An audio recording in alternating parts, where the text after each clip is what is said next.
Hi, everybody. Thank you for coming in. I'm gonna give it a little bit more time so some other members can come on in. But welcome to Kicking It with Auntie Leah. I'm looking at my face here, just plain face. Auntie need to get her eyebrows done. Need to get my eyelashes done. All kind of stuff. But how have you guys been today? I hope you guys had a wonderful Monday, a wonderful weekend. Again, thank you for kicking it with me. If you can hear me, please put a 1 in the chat. If you can hear me, could you please put a 1 in the chat? If you cannot hear me, please put a 2 in the chat. I just want to make sure that my microphone is working. And everybody, please like the video, share the video, subscribe to the channel. Today, we're going to be talking about Hussein F.A.T.A.L.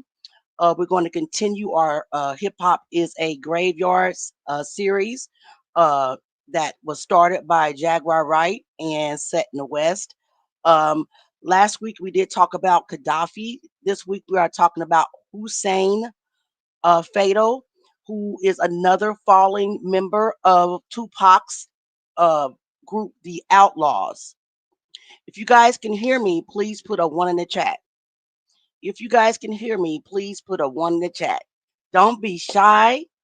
Please have your conversation in the comments. Come in, take your shoes off, grab your drinks, grab your popcorn, and let's get right into it. I'm going to go ahead and I'm going to copy the link just in case some of my panel members do decide to come up. Right now, I do not see Nick, and I do not see Temper or anyone here, which is okay. The show will go on, but I am going to reach out to them and let them know that we are live and we are getting ready to start the show.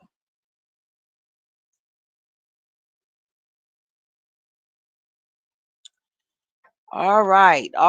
So no one's speaking. I see that people are here, but I don't see anyone speaking in the comments. So maybe you're new to the channel.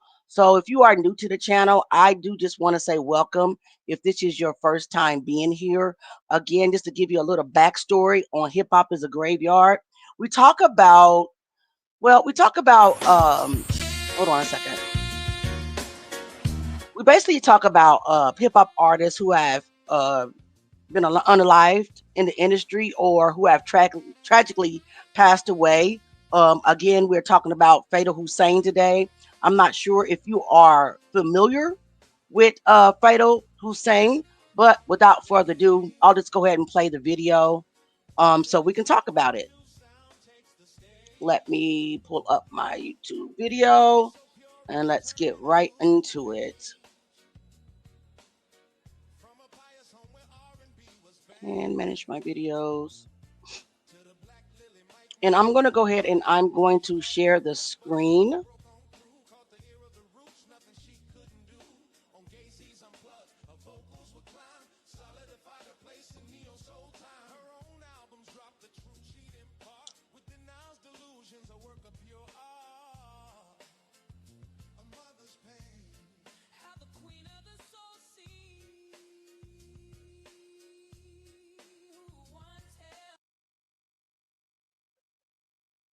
Okay, so you can't see it. So hold on 1 second. Stop sharing and share screen.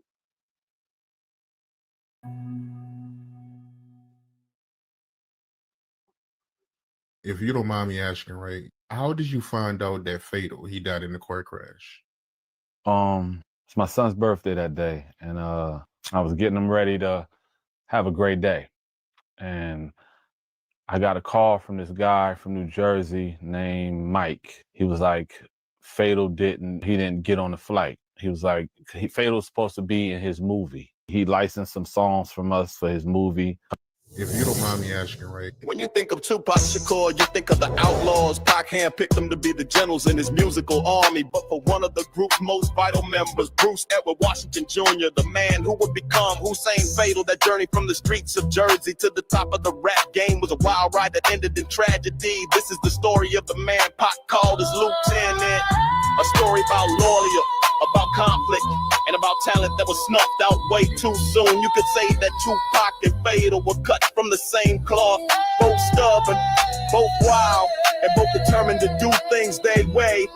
The bond was built on loyalty, but the story is a harsh lesson in how fast the brightest lights in hip-hop can burn out. I was born in Montclair, Jersey 73.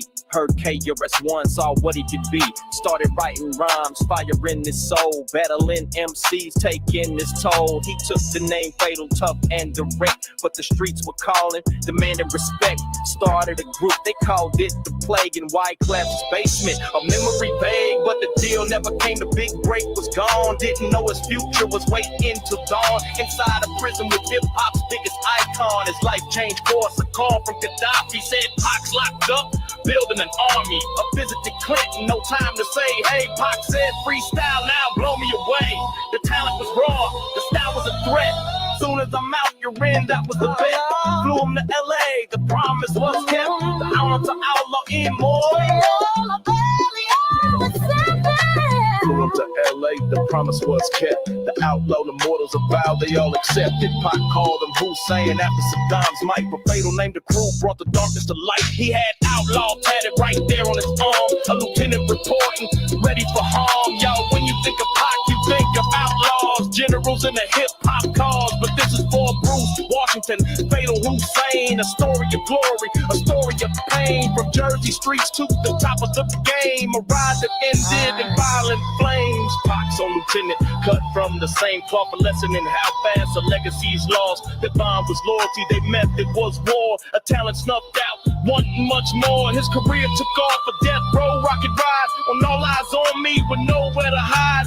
All about you when we ride. His voice hit the block, put him on the map around the whole clock. They came to B-side to put the game in shock. The most vicious diss track, breaking the lock. Hit him up, verse 2, unfiltered rage. Loyalty to Pac, turning a violent page. He wasn't just a voice, he helped build the brand. Brought in young Noble with the shake of his hand. He was a soldier, vital part of the plan. The engine and the fury of the Machiavelli man. But the ride came to a stop, a Vegas night of dread. Fatal's in Jersey, gets the news Tupac is dead. The guilt ate him up, he wasn't by his side. Then Gaddafi's murder, nowhere left to hide. In 2 months he lost his leader and his friend. The foundation shattered, tragic, bitter end. The crew signed with death row, a move Pac forbid. Fatal felt betrayed by every single thing they did. So he walked from the group that he helped to create.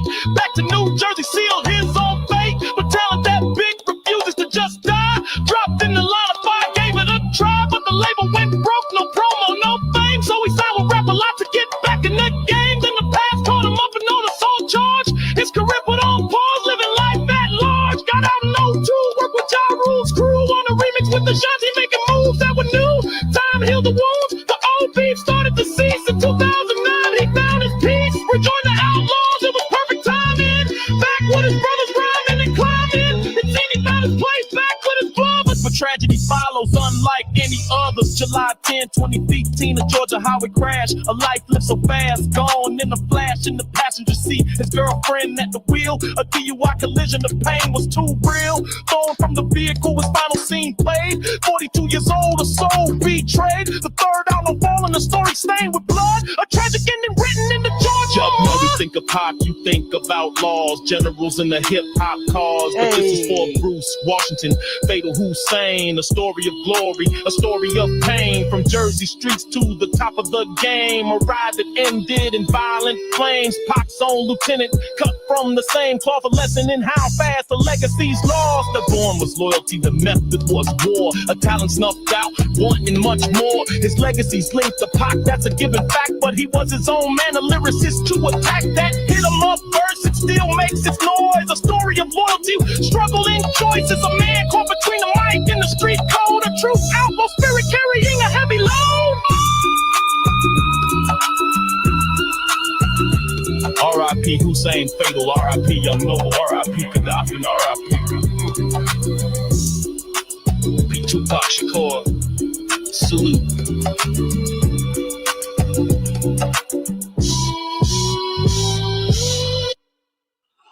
All right.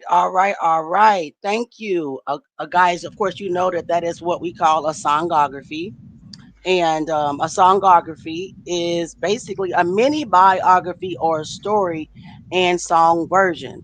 And these are things that the songs I write. I think yeah, Nick does her on songographies as well. So we just want to thank you guys for listening to that part. So we're gonna get right into it. Like I said, I hope that you guys had a great, awesome weekend. Hey Nick. Hey, Leah, Auntie Leah. Oh, oops, sorry, Oops, oops, oops. What? Well, Auntie Leah. technically, you are the elder. Technically, Yes, I that's just right. don't know how to shut up at times. So I Nick, hope you go ahead. I just saw that you've got an extra bit in your name now. MuteMikeMike.com. MuteMyMic.com. If I'm talking too much, somebody just mute my mic or give me a signal. Let me know if you want to say something. I'm not rude. I don't take no ish, but I'm also not a rude person. No, you're not. I think that the stream is a little better, guys. How's the stream going? Is it Yeah, going good? I got a new computer with a lot of yay, memory and a lot of yay, power. So we should yay. not have any other errors except user errors, in which those are always going to exist because number one, I have a speech impediment. You guys know.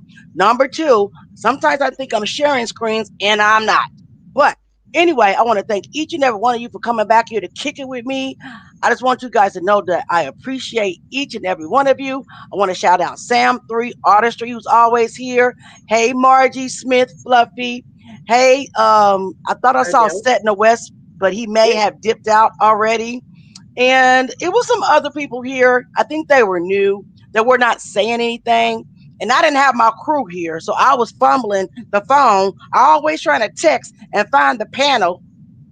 Like I'm not sure if Jay's gonna show up. He's been having some health issues. I'm not sure where Temper is either. But we got Nick, you got me, and you got whoever else you want to come up on the panel. You know what I mean? Come up yeah, on the yeah, panel. You don't have to Sam. come up. You don't have to come up. But if Yeah, you got Sam. anything that you can input, you're more than welcome. The only time Sam. I'm gonna drop you down is if you moon us or something. Just don't moon us. We don't It's want to only a see no mooning, is naked it? ace. No mooning. No naked ace. But I think that Nick had a promo video that she Mm, wanted to share with us. Do you have it ready? no, because I don't have a new computer and I had a memory issue, so I'm sorry. Yeah, excuses, excuses. Nick always Mhm. has excuses. Trust Mm-mm, me. mm-mm. So, did you do your homework? I did some of it, yeah. Yep. Okay. You want to start it off, or No, no way. mm, I y'all? I I swear I want to got a bunch of slackers. You want to what? see. You don't. I want to see. I haven't seen your video, so I want to I see. sent you your video. You specifically said send me your video so I can watch it ahead of time. Did you not?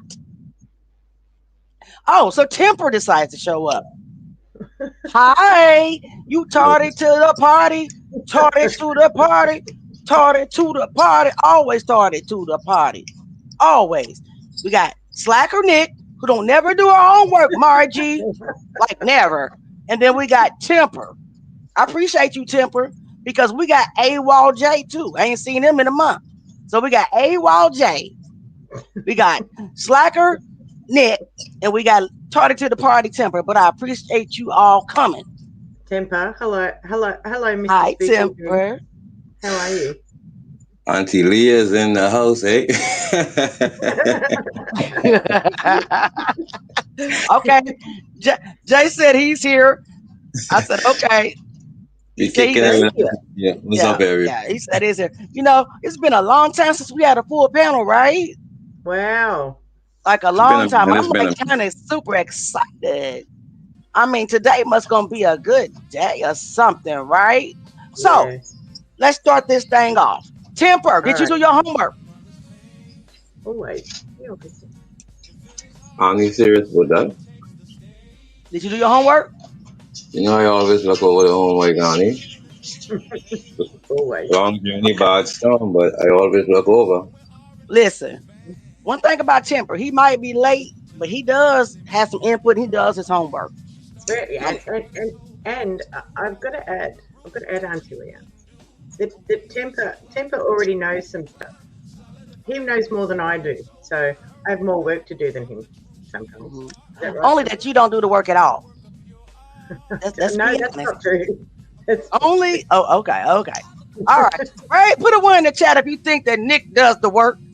Put a 2 in the chat if you think that Nick slaps.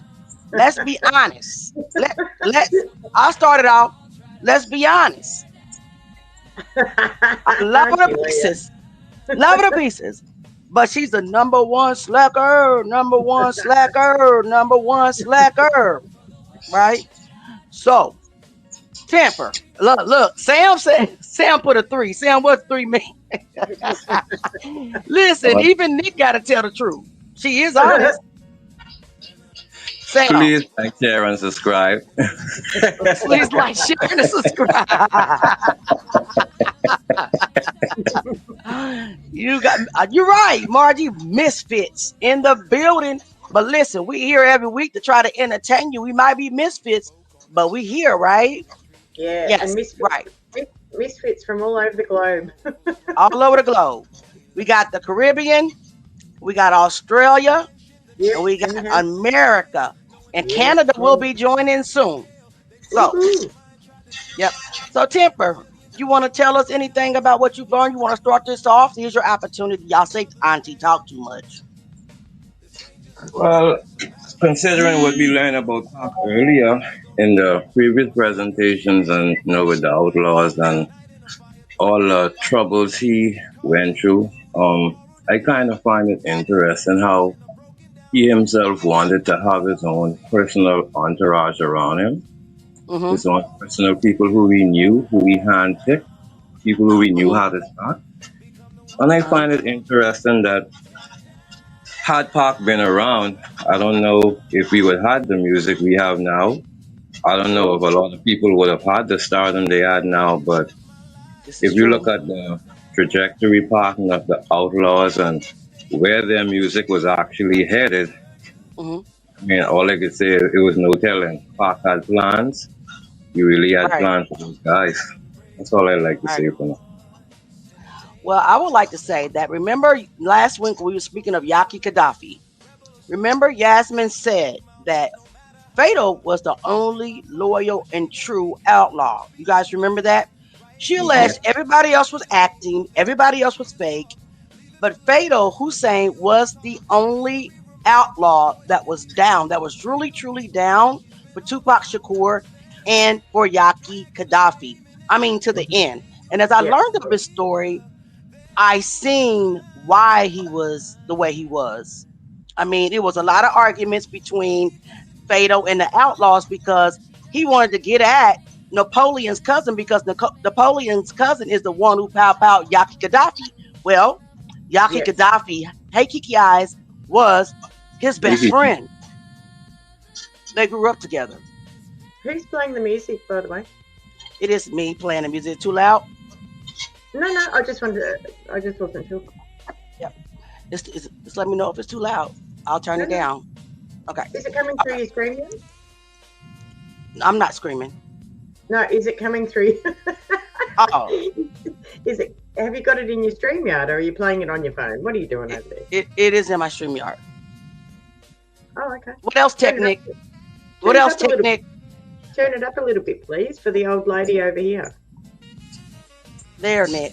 How about that? Well, Auntie Leah. And yes, all music was made by me, created by myself, written, words, composed in Suno. Okay? By your very own Auntie Leah. With myself on her back. Pat myself on the back. No, I'm just joking. But yes. So you're listening to something that I made, Nick. Little jazz. You like it? Sound nice. I do. Relaxing. You do? Nice and I've been relaxing. playing around. Yeah. I've been playing around with different genres, guys. Yes, good. Go for it. Hey, Sam, I have been to sleep since yesterday. I mean, I went to sleep yesterday, but I woke up at about 11 p.m. last night. And yes, I have been up all through the night, but that's because I'm on Auntie Leah time. I'm sorry, guys. I do. We are on the same time, but sometimes I'm on your time, right? Thank Yeah, you, sometimes you are. Margie. Yep. Yep. But we work hard. We try. And Lord, and guys, thank you for getting me to almost 7,000 subscribers. Wow, I man. think I am at, let me see, 6.8, 600, well, 6,820 subscribers. So shout out to y'all. Well Welcome done, Auntie every Leah. new family member. I'm hoping Well that done. more show up to the Congratulations. live. Like I said, I know it was about 4 new people here. They just didn't say that. That's how I know they knew, because the regulars say stuff.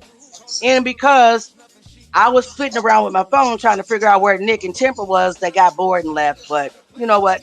I'm praying and hoping that they'll come back. I'm speaking into the atmosphere that people love me. People find us all entertaining. They love our channels. They're attracted to our content. We will get better and better and represent Jag Nation, Jag Country all day, every day.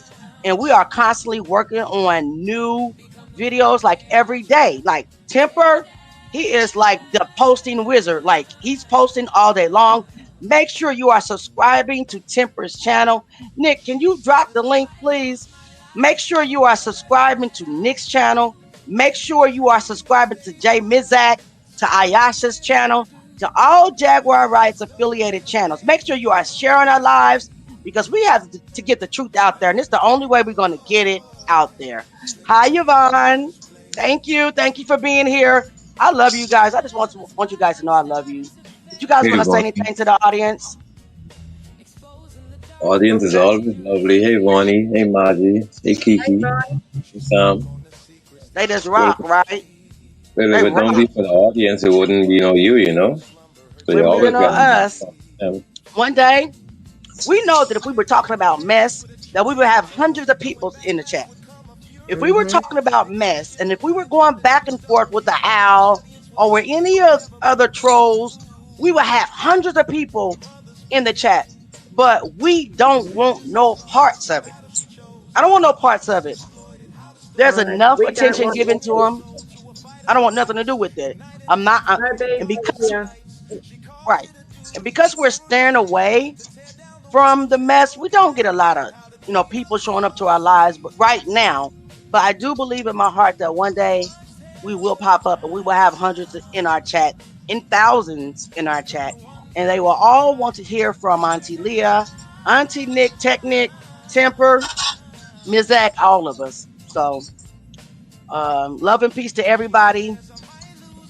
Anything else before we get back into the video, guys? Let's go. Let's go. All right, guys. This video is not that long because honestly, there's not a lot out there about Hussein F.A.T.A.L. I can tell you that he was born on April 3rd, 1973. He was born in Montclair, New Jersey. He grew up in a rough environment, my research it revealed, and he started rapping at a very young age, but eventually developing a raw, aggressive lyrical style that caught the attention of Tupac Shakur. Now, F.A.T.A.L met Tupac in the mid 1990s, and in 1995, he officially joined the Outlawz, taking the stage name Hussein F.A.T.A.L as part of the group's theme of adopting tyrant or political leaders inspired by aliases. He first appeared with Tupac on the song All About You from the All Eyes on Me album. He had notable verses on tracks like Hit 'em Up and Hail Mary, which helped solidify his presence in hip hop. So without further ado, we're going to get back to the video real quick. Let me stop the music or pause the music. Let's see what we can gather from this video.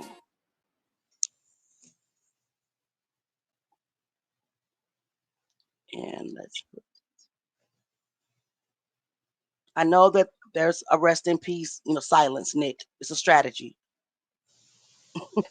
Nick likes to pick apart our Ass videos. like a maniac, back and that's tiny. White said I look like a kid with a Mac 90. I'm high heat, don't be I shit on me. This kind of bitch with a onion that'll shit on free. What you get on 30 J's, I'ma get on 3. Check it out. tattoos all over my body, cause they cover my gun wounds. And yeah, I got that thing, cause I know I'll be done soon. So I ain't sell my soul, I ain't rattle nobody. Look my life, so I don't have no check, baby. I don't make it home tonight. It's a sign and tell it daddy got it on tonight. If it's meant to be, I'll be back the same way she was sending me. And I ain't gotta finish this century out of history. And it's like, right if I got this bitch by the handle. DEA wanna kill him, they ain't get to the scandal. Thug niggas surrounded by nothing but drug dealers and gangbangers. The tragic downfall of Tupac's most loyal outlaw. In the wild world of 90s hip-hop, loyalty wasn't just important, it was everything. Alliances were forged in fire, and no crew was more notorious than the one at Tupac Shakur's side, the Outlaw Immortalz. They weren't just a rap group, they were a movement built on an us against the world mentality. Tupac handpicked every single member, like a general assembling his army. And in that army, one soldier stood out for his raw ferocity and absolute loyalty. This was the man who would ride with Pac into any battle, whose voice would blast through the speakers on one of the most infamous diss tracks ever made. He was the right-hand man to a hip-hop god, a key member of a legendary rap crew. But what happens when the spotlight fades? When the general falls? For Hussein F.A.T.A.L, the end of the Outlawz era was just the beginning of a tragic battle with his own demons.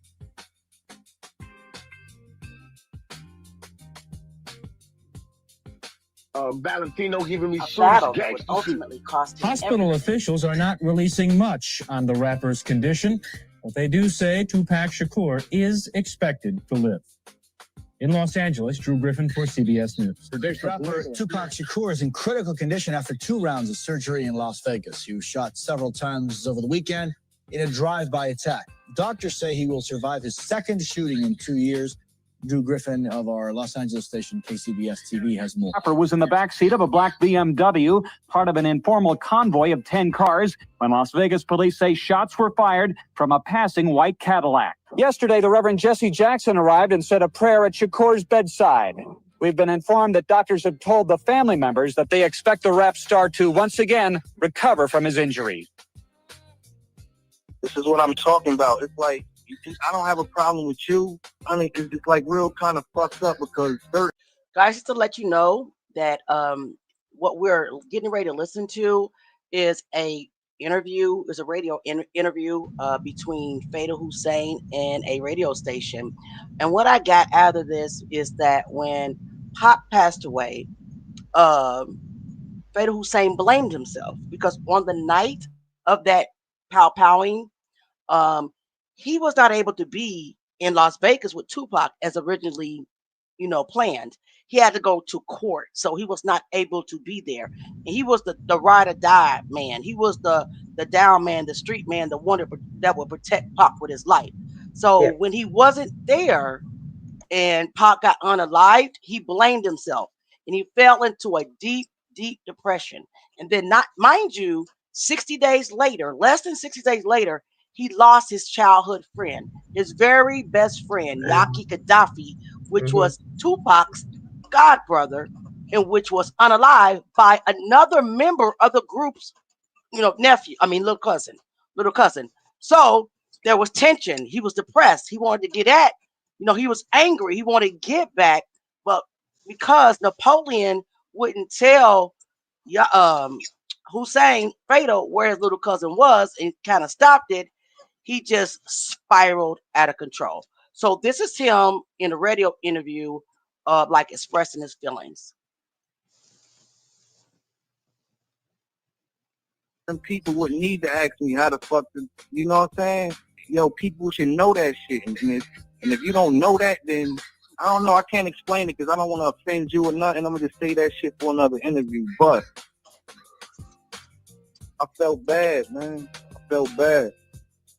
I felt like I wanted to die. It's like, we were supposed to die. It's like, you don't know what the fuck we spoke about. It's like, nigga, we were supposed to die for Pac. Like, we were supposed to die before Pac. And me, I feel the worst because then my real homies died right after this shit. Like, come on, man. Like, I felt like, I felt like suicidal. Like, I don't even know how I'm alive today. That shit affected me in the worst fucking way. Like, I couldn't even put music together. I couldn't do nothing, bro. That shit killed me.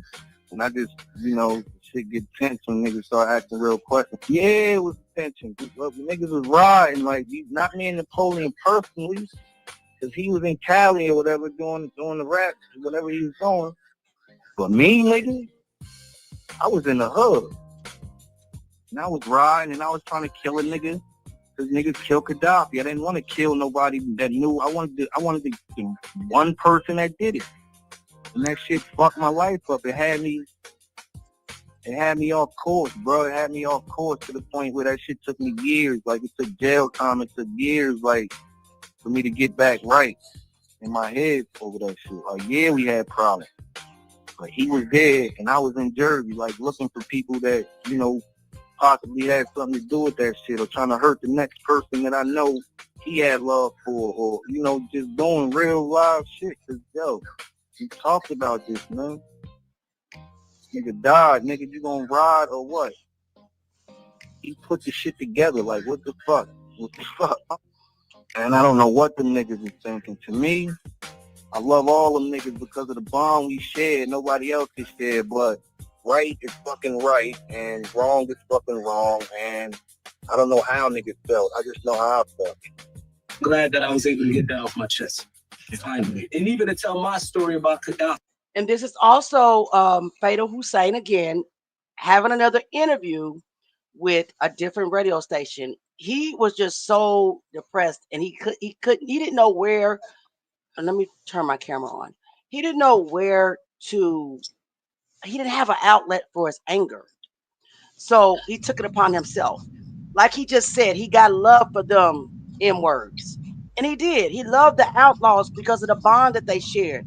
But because of Napoleon, who was one of the Outlaws' cousin, Pow and unalive Gaddafi, right after he lost Tupac, his emotions was everywhere. He just couldn't get his life back together. He spiraled out of control for years. And I'm not quite sure how I would feel if I would lose someone that I love, like Tupac, and then less than 60 days later, to the same type of violence, lose my best friend, which is also Pac's brother, without suspicion. It doesn't make sense. I can't get back at the people. It doesn't look right. Y'all covering it up. Y'all doing all this extra BS, but you're not trying to get to the bottom of what really happened. You're trying to cover it up. You're gaslighting and deflecting. Yeah, I think I would be upset too. What do you guys think? Yeah. You gotta you gotta understand too, Auntie Leah. If you really go back and you look at Shock G first, the love that Shock G showed to Tupac, the love, the support, the guidance, helping him with his career, actually taking that interest and putting it into him is the same interest that Tupac took when he Yeah. when he picked these young men. And you could imagine what it felt like him being Tupac's Yeah. right hand man. Probably Tupac told him, you know, directly what happened to him, and understanding that, that's something he took on himself. Like, that ain't gonna never happen again as long as I'm here, as long as Yeah. I'm riding with you, it won't happen. So imagine his feeling knowing that the love this man shared with him, with his compadres, that he got Yep. snuffed out of the way. 60 days later, the only person who could identify, the person that shot Pac, he passed, or he was taken out. Right. You can imagine the pressure on Hussein Fatal, and Yeah. he actually knew that, okay, you supposed Napoleon's supposed to be a part of the group, but it's Yes. actually him that's withholding the information. That's pressure, and too much pressure automatically bust the pipe. Yes. And allegedly, Napoleon was the setup guy. Napoleon was the setup guy. Allegedly, Napoleon didn't want to go to prison, so he allegedly recruited his younger cousin, allegedly, because he was a minor, and he knew that he would get minor time, and money was involved. The money was exchanged, and um, Pox. I mean, not Pox.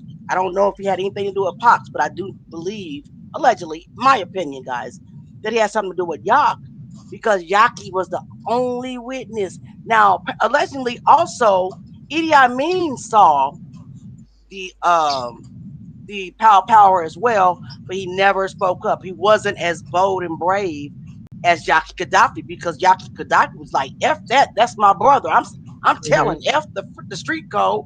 Meet with me now, right?"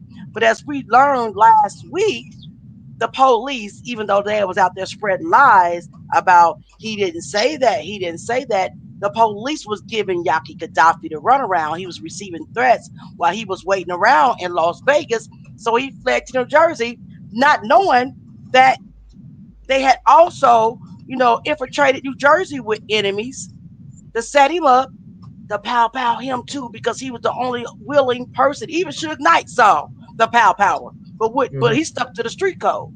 Yaki Gaddafi said, "My brother," over street code, right? And he was getting ready to tell it all.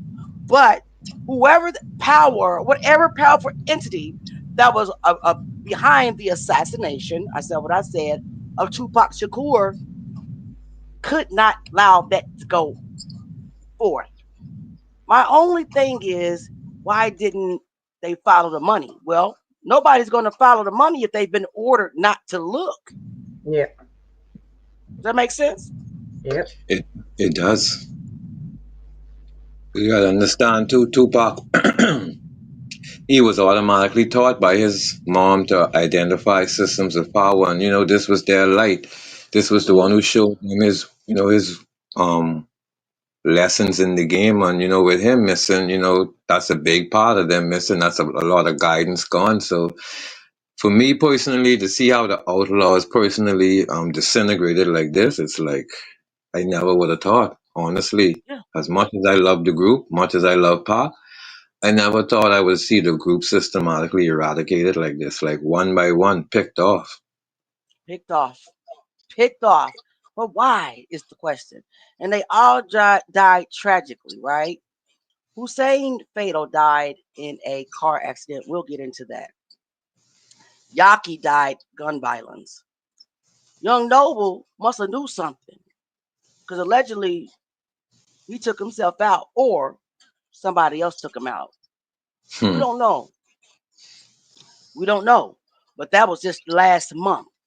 Whatever he knew, or whatever his death, I would say, is related to whatever that he knew, whether he took himself out or whether somebody else came in to take him out. He knew. He was the Yeah. other. Yeah, he knew. So it's just all sad. When you think of Fatal Hussein, he was a street guy. He was a straight up street guy. He come out the streets. Tupac pulled him off the streets, gave him a life that meant something, right? And then he went right back to the streets because the people the brotherhood that he thought that he bonded with kind of betrayed him, kind of forgot Pac. He speaks of your rappers speaking ill against Pac, speaking bad about Pac, and the Outlawz are just not even saying nothing, not defending Pac's honor. At all. But working with these people, he's the only one that did not. So without further ado, I can get back into the video. You guys have anything else to say right now? Because I don't want you guys to be talking about Auntie. Don't let me say nothing. Oh my God. Yes, I've got something to say. Let's go. So I do know that Hussein F.A.T.A.L, he went in to see Pac when he was in jail. For the specific reason of rapping to him. It was at Tupac's request. And he didn't believe that Yaki was, So there you go. There's my little contribution until that. She just read that now, guys. She just read that in the script. No, lies. No lies? Okay. So what Nick was trying to say, she did a good job, is that Yaki Gaddafi was Fatal Hussein's best friend. Yaki told Fatal, "Hey, I'm Pac's god brother." Fatal didn't believe him at first until he saw pictures of Tupac and Yaki as kids and stuff in his home. And then Fatal took him to a visit with them, and it was Like you rap right on the spot for Pac, and Pac fell in love with the little dude because his fire and his gangster. You know what I'm saying? You know, I don't always agree with people with these folks' lifestyle. I don't agree with everything they say, but they're human. They're human beings. You know, we're all human. We all make mistakes. I don't agree with everything I got to say, and that's facts. You know, we're not perfect.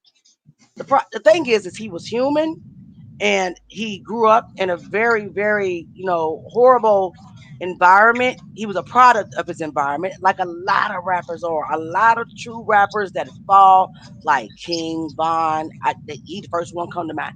They are products of their environment. So I don't judge them. I just tell their story. All right. Let's get back into it. Let's get back into it. For example, because when you look at the internet, most people only know the story that his mother is pushing, in which I don't blame her. You know what I mean? Like, you would never, no one could ever, even in my book, no one will ever hear me speaking bad about Yasmin. No one will find anything on the internet of me speaking bad about that lady because she always been good to me. That's the mother of Gaddafi. He's a friend of mine. You know, my son, no one, myself, I can't imagine what she's going through even now, 20 years later. That was her only child. But I was able to be able to tell my side that most don't know. So I was able to touch up on that in the book. But fans be so fucking dumb, and niggas I'm with, like, even some of my niggas, like, niggas be so fucking dumb. They be kissing ass with all these stars, and some niggas don't even fuck with Pac. Them niggas are liars. They getting their music. Niggas that hear that shit and try to act like they don't hear it. Nigga, I hear it, and fuck niggas. Like, I don't fuck with niggas. I don't get in videos with niggas. Like, if it's, man, please. If I ain't need a little bit of money, I wouldn't even be on songs with these motherfuckers. These niggas clowns, every last one of them. This is the story of his incredible rise, his heartbreaking fall, and the tragic journey of Tupac's most loyal outlaw. Long before the world knew him as Hussein F.A.T.A.L, he was just Bruce Washington Jr., a kid from Montclair, New Jersey, born on April 3rd, 1973. Growing up, he was captivated by the energy of early hip-hop. Like a lot of young men in his neighborhood with limited options, he got caught up in the streets to make money, but that dream of being a rapper never died. He even started a group called The Plague that crossed paths with the pre-fame Fugees, but a record deal never came through. His life changed forever because of a childhood friend, Yafi Fula, better known to the world as Yaki Gaddafi, Tupac Shakur's godbrother. Gaddafi told him that Tupac, who was in jail at the time, was putting together a new group and needed soldiers. Washington thought it sounded too good to be true, but then Gaddafi's own mother confirmed it. The very next day, Bruce Washington was walking into Clinton Correctional Facility, standing right in front of a hip-hop icon. Before they even really talked, Tupac had one simple request: rap for me. Tupac was blown away. He loved the raw, aggressive delivery. Right then and there, he gave Bruce a new name, Hussein F.A.T.A.L, a nod to the Iraqi leader Saddam Hussein.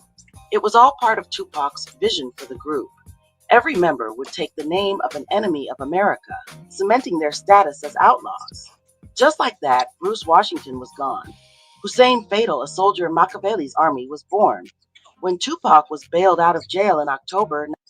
Oh, I got a question, guys. Why do you think that Tupac Shakur named the Outlawz enemies of the United States? Put your answers in the chat. I also want to ask the panel. I know that you're not guys not from the United States, and that's fine. Take your wild guess. Why do you think that Tupac Shakur named his army, the Outlawz, enemies of the United States? Well, I think based on the fact that the Shakur family was placed as enemy of the state, so I guess he, to carry on the legacy, to, I guess, further spit in their faces. Yeah. Yep. Thug life. The hate you give little infants after everybody, so it is what it is. I agree with that. That's my opinion. Nick, you want to take a wild guess? Yeah, no, I agree with that as well. I also agree with that, guys. He named them the enemies of the United States because his army is against the United States, not the people per se, but the policies and the way that the United States treated his people. So that's why he named his army the Outlaws, enemies of the United States, because the United States basically looked at them as enemies regardless, That's right. Yeah. just because of his last name. Mm-hmm. If anybody else in the comments, where is Cat, my chatty cat, my chatty member? She's not here. But if anybody else have any ideas of why in the comments, please drop it. Please drop it. This is a panel and a series that we all need to engage. We appreciate your comments. We like your input, and if you can just just kind of join the conversation, that'll be awesome. But until then, we'll get back into it. You guys, anybody else have anything to say? No, man. All right, let's get back into the video. 1995, he made good on his word, flying Fatal and the others out to California to start their new lives. The second Fatal touched down in California, he was thrown straight into a creative whirlwind. He made his debut on Tupac's 1996 masterpiece, All Eyes on Me, leaving his mark on the classic tracks All About You and When You Ride.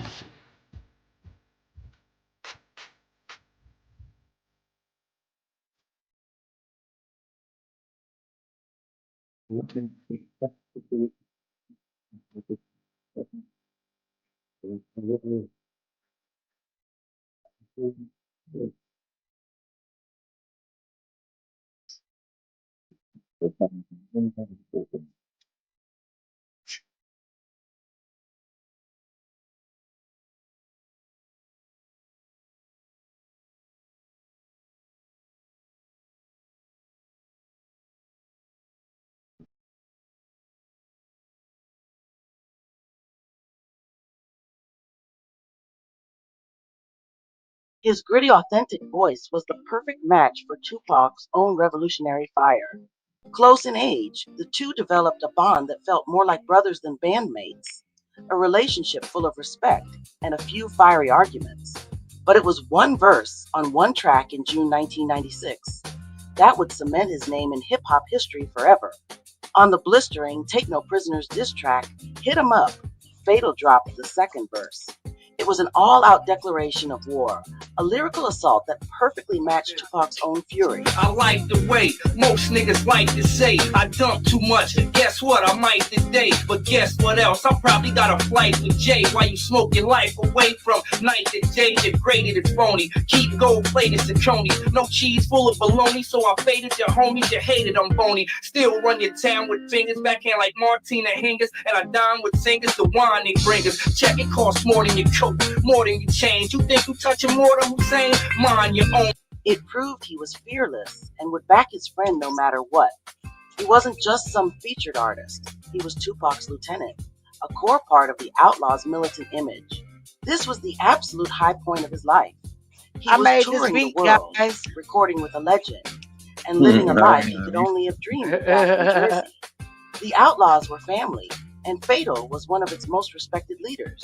But this golden era, built around the magnetic and chaotic energy of Tupac Shakur, was about to come to a violent, tragic end. On September 7th, 1996, Tupac was shot in Las Vegas. He died 6 days later. For Fatal, this wasn't just his mentor or collaborator. This was his brother. The anchor of their entire world was just gone. Then, only 2 months later, tragedy struck again, even closer to home. His childhood friend Yaki Gaddafi was shot and killed back in New Jersey. In the span of about 60 days, Fatal had lost his two best friends. The aftermath was pure chaos. The Outlawz were now leaderless, lost at sea. Fatal reportedly grew disgusted with where the group was heading. The final straw? Some of the members decided to sign with Death Row Records, the one thing Fatal believed Tupac would have never wanted. Feeling betrayed and watching the dream fall apart, he made a gut-wrenching decision. He quit the group and went back to New Jersey. In his mind, the rap game had become more dangerous than the drug game he'd escaped. Without Tupac, there was nothing left for him in LA. This was the moment everything changed.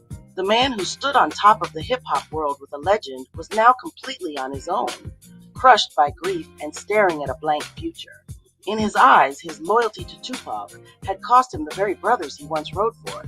Fatal's life after Tupac was a constant battle, and he was fighting it on two fronts, one against a music industry that had no mercy, and another against himself. He tried to pour his pain into a solo career, signing with Relativity Records for his 1998 debut, In the Line of Fire. But the timing couldn't have been worse. His label was going through a massive restructuring and was on the verge of financial collapse. The album got almost zero promotion and sold poorly. But he didn't quit. He signed with the legendary Southern label Rap-A-Lot Records and got to work on a second album, reportedly recording over 40 songs. Just as he was building momentum, his past caught up to him. In December 1999, he was arrested for an old assault charge from 3 years prior and was sent to prison. While he was locked up, Rap-A-Lot released the album in 2002, simply titled Fatal. It was another project sent out into the world without its creator there to support it. After he got out, there were glimpses of what could have been. He jumped on tracks with Ja Rule and Murder Inc., appearing on Ja's 2003 album Blood in My Eye and an Ashanti remix. He was back in the mainstream for a minute, but it didn't last. For years, Fatal existed in the hip-hop underground, hustling and releasing a flood of mixtapes through his own label, Thug Entertainment. He never stopped working, but that massive platform he once had was gone. Now, I will say that he did say that before, after, Pac and Yaki died, for years he was out of control. He went back to the streets. He was doing his thing, gang banging, drug, selling, things like that. Straight up thug behavior, not thug life like Tupac, but thug behavior. And it wasn't until he went to prison that he was able to get his mind together. He was able to get his thoughts together and to get his life back on track. So that is a good thing. Sometimes I guess God does have to sit us down for us to think, about ourselves and think about our action, think about our lives. And unfortunately, sometimes prison is the place that he will sit us down at. Now, some will listen and take heed to the warning, and then some won't. So, what do you guys think about that?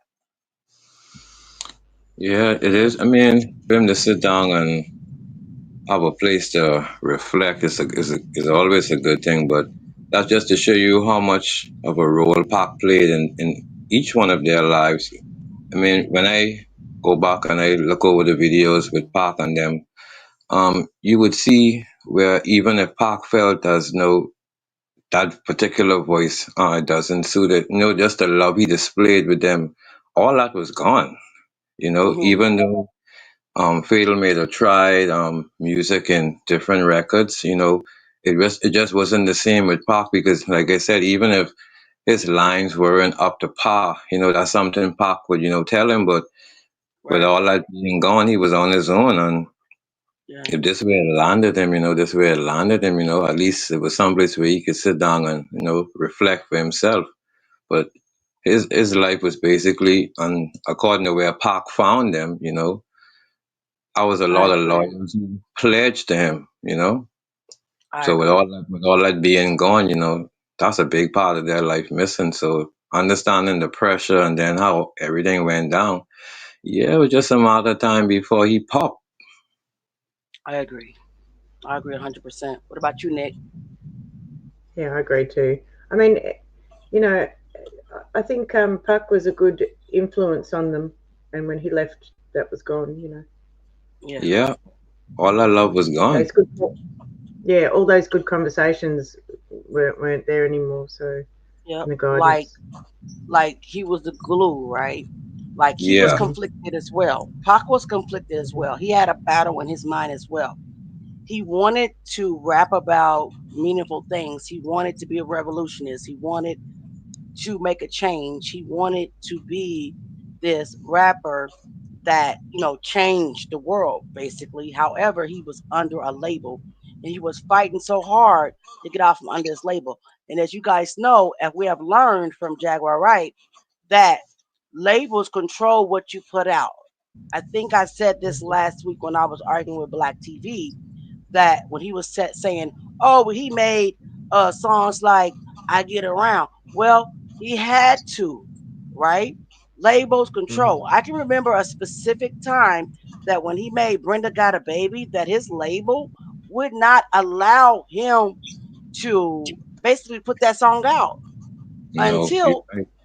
he put other songs out that poisoned the mind of the youth. You know, their agenda was to poison the mind of the Wow. African Yep. American youth, and they was totally against it, calling it, oh, it's too, it causes too much conflict. No, it told the truth. It told the truth about what was happening in poor ghetto Yeah. neighborhoods in the U.S. But you didn't want people to know. You didn't want commercial America to know the truth. You wanted them to stay blind. And that's why Pac started his own label. Wanted to start his own Yeah. label, basically, but was taken out prior to him being able to accomplish his mission. So, See, Auntie uh, Leah, see, it's those commercial labels, mm-hmm, the commercial ones that I think are the worst ones.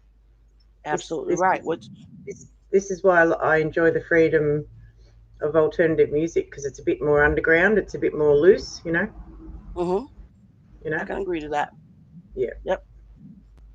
All right, guys, let's finish this up.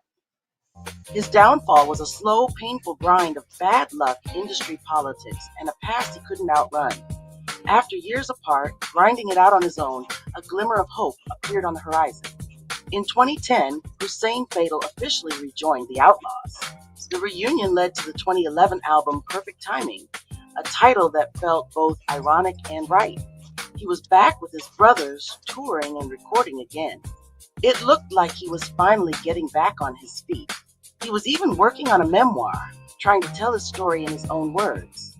He was rebuilding, but the tragedy that had shadowed so much of his life wasn't done with him yet. On a dark highway in Georgia, on July 10th, 2015, that journey came to a sudden, devastating end. F.A.T.A.L was in the passenger seat of a car when his girlfriend, who was driving, lost control at high speed. F.A.T.A.L was ejected from the vehicle in the crash and died at the scene. He was only 42 years old. His girlfriend was later charged with DUI and first-degree vehicular homicide. The news was a shockwave. The Outlawz, a group that had already endured. Guys, that is a real picture of the car. Mado. I don't know how she survived, but that is an authentic picture of the car that he was ejected from. Wow. I Hey, got Martha, how you doing? A title that felt both ironic and right. He was back with his brothers, touring and recording again. It looked like he was finally getting back on his feet. He was even working on a memoir, trying to tell his story in his own words. He was rebuilding, but the tragedy that had shadowed so much of his life wasn't done with him yet. On a dark highway in Georgia, on July 10th, 2015, that journey came to a sudden, devastating end. F.A.T.A.L was in the passenger seat of a car when his girlfriend, who was driving, lost control at high speed. F.A.T.A.L was ejected from the vehicle in the crash and died at the scene. He was only 42 years old. His girlfriend was later charged. Guys, look at this car. How can anybody survive this? How did she survive? I almost thought that was the motorbike Batman ride. Wow, that ripped right up. Hey, Ms. Zach, come on up. Hey, Archangel. Welcome, welcome, welcome. Hold on. Jay, How did she survive that? how? There is How? no room. Everything is gone. Yes. Let's look at the other charge with DUI and first-degree vehicular homicide. Look at that. She's in the driver's side though. That's the only thing that really was left, right? But still, Wait, what she hit? What she hit? I don't know. It doesn't say. It doesn't say. It didn't say what she hit. But that's the only Okay. thing that really was left. How sway? How come? That Look don't like even a make sense. that look like a tanker run over one side of it. It definitely looks like it, but it didn't say anything about another semi truck or anything. Maybe she hit the guardrail. Was The it a single guardrail? car? Was it a single car accident? I believe so. Nobody else was injured. He was the only one ejected and killed, which is weird. Well, there's grass. There's grass on the roof, so it looks like it flipped. It flipped. What kind of car was this? Driving at high speed, losing control? A Dodge Charger. She was drunk. Whoa. She was drunk. Oh, wow. Yeah. Well, it's weird how his was totally destroyed. He was ejected, and the driver's side is you survived it with very minimum injuries. I mean, that's why they call that front seat the passenger side. You know what they call it, the suicide seat. Because it's whatever she hit tore that side completely off. Yeah. Look at it. Look at that. Okay, it's not even recognizable as a car. He was only 42 years old. Look at it. Oh my God. Impossible for him to even survive if he wasn't ejected. If he wasn't ejected, he still would have passed. My God. Look at all the grass. The grass. That rolled and slid. And it looks like it rolled on what? I don't even know on what. What could do that? There's no car left. She was drunk, speeding. Wow. She was impaired. Wow. Crazy. Look where the transmission is. The transmission. Over. Huh? Crazy work. Yeah, looking at where the engine is, Nick, that's some speed. Very. I can't even see the engine. That's the transmission. Oh yeah, there's the engine. Yeah, you're right. So it's tied onto the truck. It's just that engine must have been elsewhere, and they picked it up just to put it on the truck.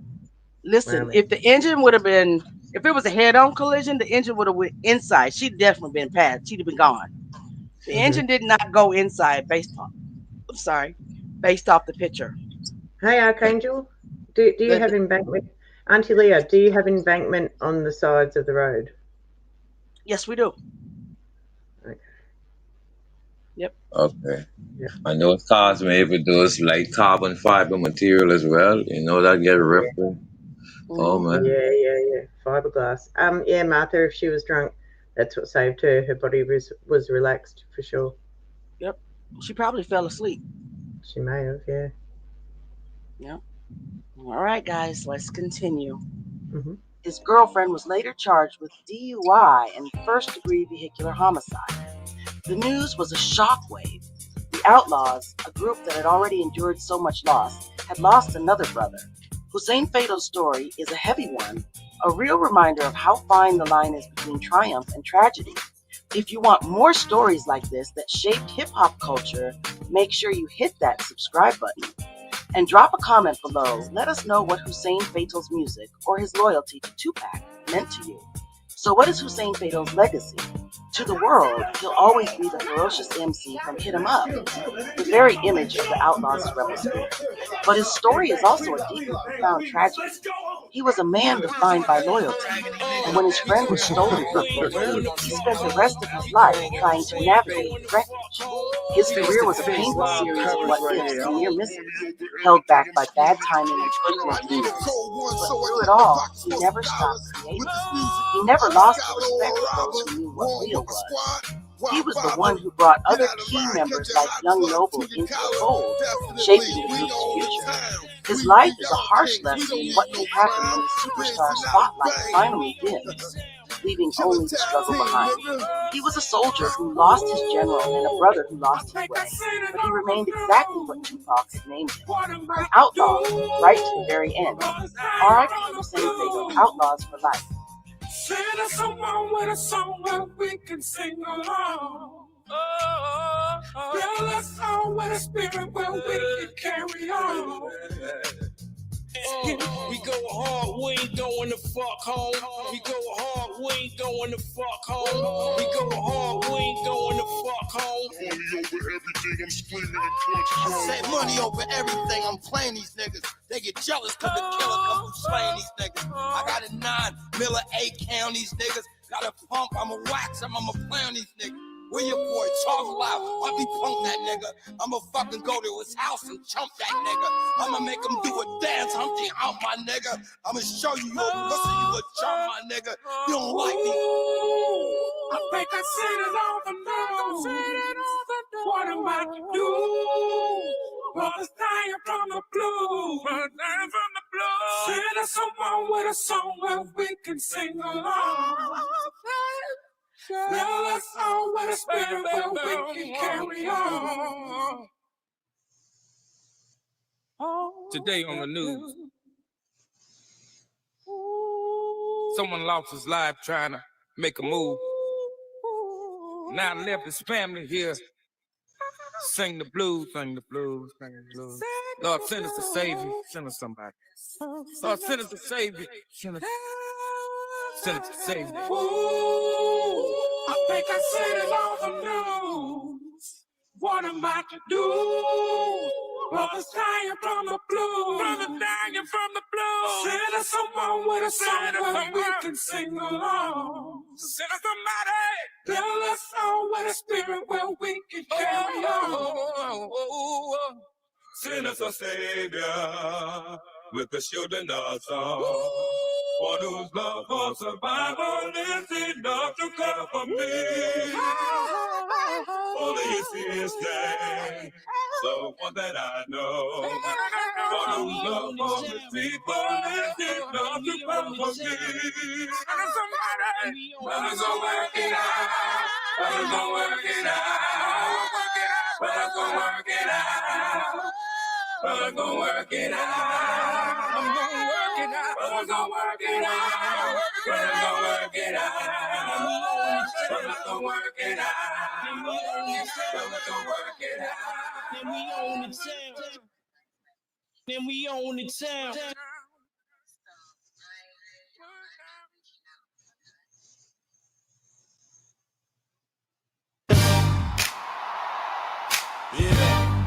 Yeah. Another song I made for Fatal Hussein, guys.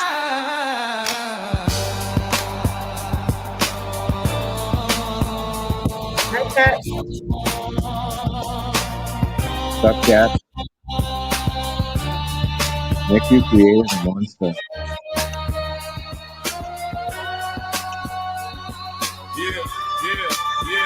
In the 90s. Lord, he was the code. No crew was deeper than Tupac's own army, the Outlawz. This wasn't a group, it was a street platoon. Pac picked every soldier. But one man's loyalty was a different kind. Ferocious on the mic.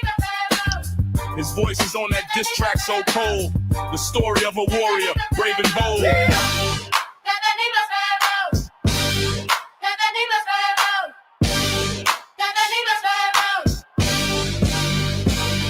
Yeah, he rode with a king, wore a lyrical crown. But when the leader fell, it all came tumbling down. Hussein F.A.T.A.L, a soldier so true, lost in a storm.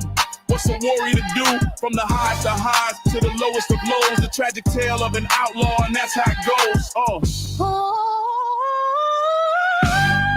Yeah. He was Bruce Washington from the Jersey streets. His world turned thanks to his childhood friend, Gaddafi. Gaddafi said Pac is locked down, but he's building an outlaw army.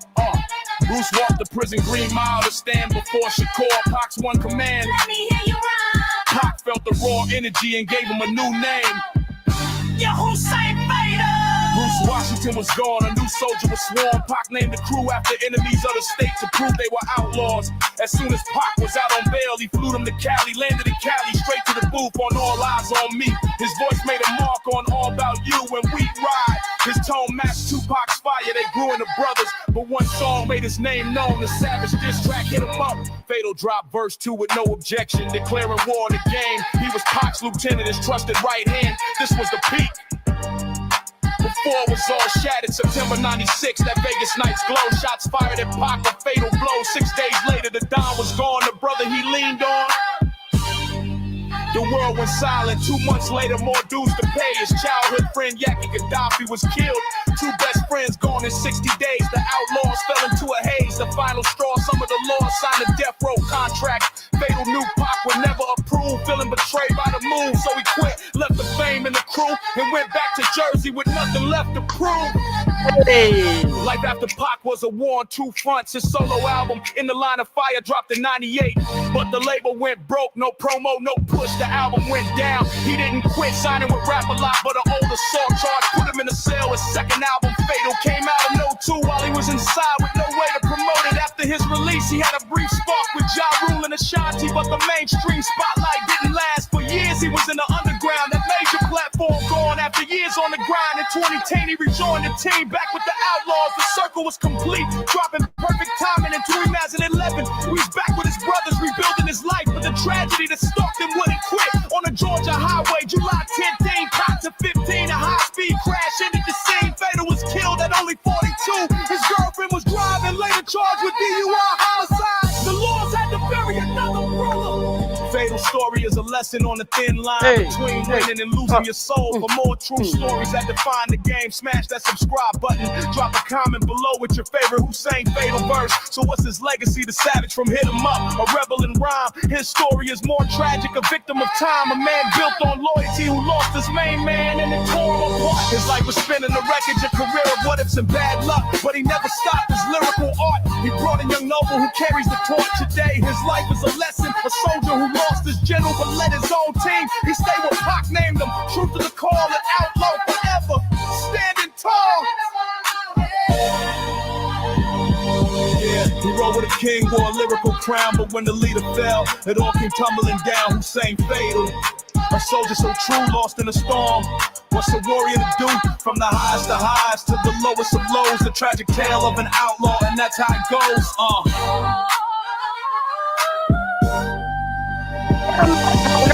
R.I.P. Hussein Fatal, hip hop is a graveyard salute. R.I.P. Hussein Fatal, hip hop is a graveyard salute. R.I.P. Hussein Fatal, hip hop is a graveyard salute.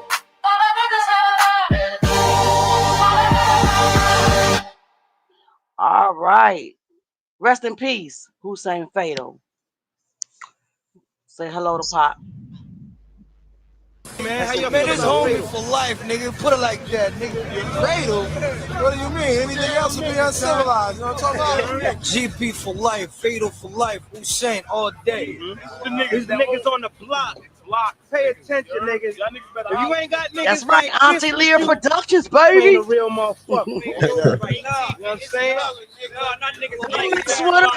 How it go? Not niggas like this. If you ain't got these niggas, you ain't rolling right. You know what I mean? Too many niggas get soft and talking shit like they hard and fighting to rap star. He's murdered between the dogs, his brains up in the bucket. I squeeze in the public buses, my attitude is fucking. They motherfuckers love me, and I'm an outlaw. But these niggas clutching me still. The streets is murder, nigga. That don't mean you suckers can squeal. Like real live, real living, real shit. I mean, I'm here until the music take me elsewhere. You know what I'm talking about? All access DVD magazine. That's what's poppin'. This what we do. We go up top on you, nigga, punch you all in the face, without bangers, do it all. You know what I mean? Come back to the studio. Come back up in the projects to the studio. So we rather do it the old way. Don't trust these niggas, so I carry 9mm in the battle like moving right level before. Have niggas on your porch with a rosy boy, and they dripping off the fit. You rap the talk, I slap you bitch niggas. I don't care who you with it. I need you desperately. Rest in peace, Hussein Fatal. Rest in peace, Tupac Shakur. Rest in peace, Yaki Gaddafi. Knew God had a plan for me. Rest in peace, how many times I might have begged him to hold out his hand now for rest me. in peace, young So noble. I'ma take my steps when walking the wrong way. Come and take my breath. Hard all life, try and rob all night. Sometime when I'm asleep, I speak to God on Skype, yeah. So I'm convinced as a man, solo on the beach, extra prints in the sand. I tell him walk with me, and I ain't gotta get shot for him to talk to me. I hear his voice through the trees, whispers in the leaves. I'm wild, watch my 40 cal kiss my enemies. True make up the breakup. This the clippers, I'm giving these niggas shape ups. I wonder who gon' judge me, but for now I wonder who gon' love me. Let the angel. I will say that the story of the Outlawz is just heartbreaking. Mm-hmm. I don't understand it to a certain extent. How an entire group, I think it was 7 of them. There was Tupac, gone. Yaki Gaddafi, gone. Hussein F.A.T.A.L, gone. Gonzo, which we'll talk about next, gone. Young Noble, last month, gone. 2 left. Napoleon and Idi Amin. Napoleon's cousin is the one that unalived Yaki Gaddafi. And then there's Idi Amin, who was the other one who saw the person that Papa Tupac Shakur, but decided not to speak. How sway? How so? How's only 2, although those 2 still here and the rest of them gone? How is it and why is it that Napoleon, whose cousin unalived Yaki Gaddafi, not the only one, but the second person that's seen, well, third really, because Suge Knight seen him too. The person that Pow Tupac, he's here. Idi Amin, the one that refused to speak. Let's make that make sense. It don't make sense, do it? Actually, it really does. No. Actually does. They cooperated, right? Mm-hmm. In my opinion, allegedly. They cooperated. That's why they're still here. Yeah. Obviously, the other 5, well, 4, in addition to Tupac, are gone because they didn't cooperate. Does that make sense? Y'all see the pattern? Yep, I do. Everybody wants to say, oh, Jack's this, Jack's that, Jack's this, Jack. No, Jack is a truth teller and a low-key prophetess. If you ask me. Hey,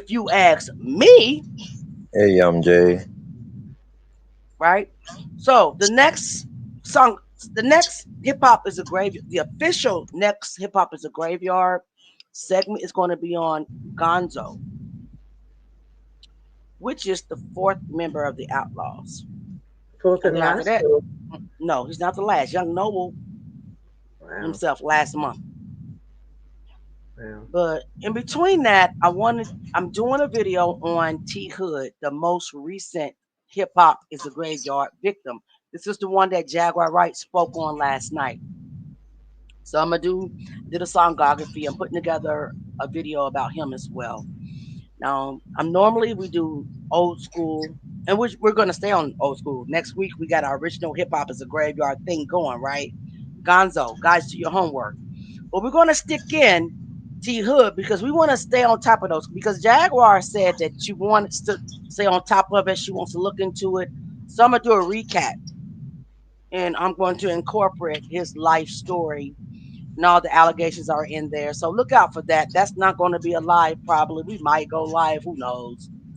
But right now, I just plan on dropping it. Mm-hmm. And guys, if you have not, this hip hop is a graveyard series. It's energy draining. It's sad. It wears on my heart. It wears on me heavily because all these young people lost their lives. So I do have a couple of people out there that I did songographies on that are not a part of this segment of the Hip Hop in the Graveyard, just to uplift me, just to keep my spirits up. And that's on Travis Green, and that's also on Jamal Roberts. So if you don't mind, if you can go watch their videos, please like the video, leave me a comment of encouragement. God put on my heart in order to keep my energy up and going, I got to do positive stuff too. Otherwise, I'm going to be like this, and my energy can't stay like this. So I'm mixing it now. I'm doing positive. Yes. As well as let's uplift it. Go ahead, I'm just saying, you need to. It's good to have a balance. I had to have that balance because even my next one is a bit heavy too. So I'll have to find my balance. Yeah. Well, then after you do your next one, just do something positive like I'm doing. Well, you had 2 positives back to back, so. The next one. Yeah, the next one's it's a sad story. So. Yep. But you had 2 positive already. That's what I'm saying. You already Oh probably yeah, built yourself up. But I've been doing hip hop. It's a graveyard for months. It's talking about the yeah, dead. Mm-hmm. So I Heavy. had to incorporate. Like Heavy. Travis Green is my most favorite gospel artist in the world. I love him. I love his story. Please go check it out. I love Jamal Roberts' story. I ask that you pray for him because he won American Idol. He's entering the industry, and I'm praying for this guy because it's like he doesn't really know how nefarious and how demonic this industry is. So I see that prior to him winning American Idol, that he was fully clothed, right? Mm-hmm. He was positive. He was singing gospel. Go watch what I show you. He was, singing praises to God, gospel, and then he won American Idol. Now all of a sudden he act like he don't own a shirt. Wow. I'm like, dude, please don't let them do this to you. They're already trying to change this young African American man's image to sexualize him. I ask you to watch what I put out and please pray for him. Okay? Anybody else? I'm sorry that Jay wasn't able to come to the platform. He tried. His internet is acting up, y'all. Jay's platform is growing as well. Y'all continue. Temper is growing. Nick is growing. All of us is growing. Please share our content. Please engage. Please like. Please tell your sisters, your aunties, your cousins, your dad, whoever about us. Jag Nation, Jag Country. And Yvonne, me too. Please don't let him fall. I am praying. I even made that video hoping that he'll see it. Because in the song I made, I'm telling him, Jamal, don't fall for it. Jamal, the industry is nefarious. Jamal, stay with God. Stay with God. But if you see the before and the after, you'll see that they're already influencing this man, trying to sexualize this young man. Like he has no shirt on all the time. Mm-hmm. I'm like, where did this come from? Well, he won American Idol. Mm-hmm. And now the people that are behind him, his promoters, are saying, hey, they find you attractive, which he is. You're a sex symbol. Don't wear no shirt. Mm-hmm. You attract more fans. Yeah. Got him singing in casinos and all kind of stuff. I just pray for him. Don't choose the money. Choose God. Yeah, you gotta be in them situations. Choose wisely with your who you sign with. That's probably the key. Yep. Now, before we go, does anybody on here have a video they want me to premiere? Well, not at the moment. I have a 3/4 way finished. These videos do take a lot of time, I must admit. That's why I was listening so intensely. It's not. It is draining. But you hate laptops. Listen, all right. I've got a little something you can play. It's not fully prepared, but it's good enough to play. Chew it up. Just give me 1 second. 1 second. All right. Before we let you go, we're gonna give you a sneak preview of Mountain Goat Productions' next projects. Let's go. Let's go. Hang on before you put it up, because it plays as soon as you put it up. So this is somebody we all know when he was a lot younger, talking about who I'm doing next on the Mountain Goat Sessions, which is the late great Jeff Buckley. And anyway, yep, here you go. Jeff's just talking about how we found Jeff and just a few thoughts on him. So check it up, don't you? Guess who joined the tribe? Jay Mizak in the house. Jay Mizak in the house. Jay Mizak in the house. Jay Mizak is in the house. Jay Mizak in the house. We missed you. We missed you, nephew. Yeah, I'm here now. Good. You hear it at the end, though, but we appreciate you being here. I tried to come in 3 times and it wouldn't let me up. It kept telling It me there's some wouldn't. problem. I screenshot it. I'll send it to you after. It's a lot of weirdness All going right. on. Look at the You ready? comments. Everybody like, hey Jay, hey Jay. I'm trying We to all sign in. missed you, nephew. That's what's up. I missed y'all too. Yeah, Yeah, you was missed. oh, where's he gone? He's dropped off already. He's having internet problems. He'll be back. So let's go ahead and we'll put up your. Let me put the song on pause. Sneak peek. We'll put yours up, sneak peek, until he gets back.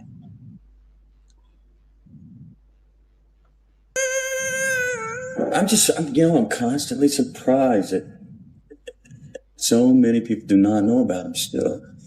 And at the same time, there's something very, very beautiful about that. It just keeps slowly kind of building and expanding. He tapped into something. And he was the conduit. And it makes me think of this, where does art come from? Where does a true genius come from? Yeah, I found him because it was actually my wife had him. I had the disc, had him. She wishes. I had the disc, and it came on one night, and you hear that opening tune of Mojo Pin. It's that real soft, that haunting thing off in the distance, and I remember asking, "What is that?" And she says, "That's Jeff Buckley." Where have I been? Well, do I know nothing? And since then, it's just been a bit of an obsession, I guess.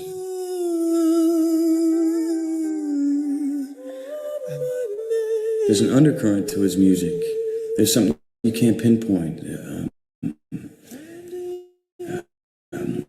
Like the best of films or the best of art, there's something going on underneath, and there's a truth there. Absolutely haunting. It's on my skin. It's on page in one.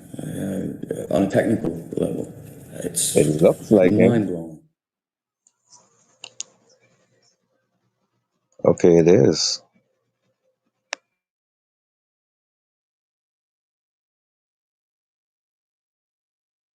Nick, is that it?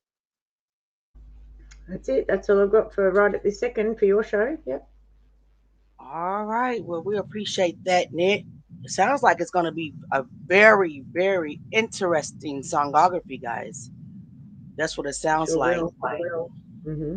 It's going to be It is different. Anyway, it's going to be in a different vein to the hip hop is a graveyard, but it still is sort of similar, because it's got to do with the music industry and somebody exiting this earth early at 30. So Okay. All right. It looks like I'm excited about the release. I'm excited about you premiering it or going live to premiere it, whatever that you decide to do. I'm excited about it. Make sure you guys somebody give Kat some ice. She needs some ice and a fan. Yep. Talking about Jay looks like a whole snizzack. Hey, Somebody give Kat some ice up in this mobile.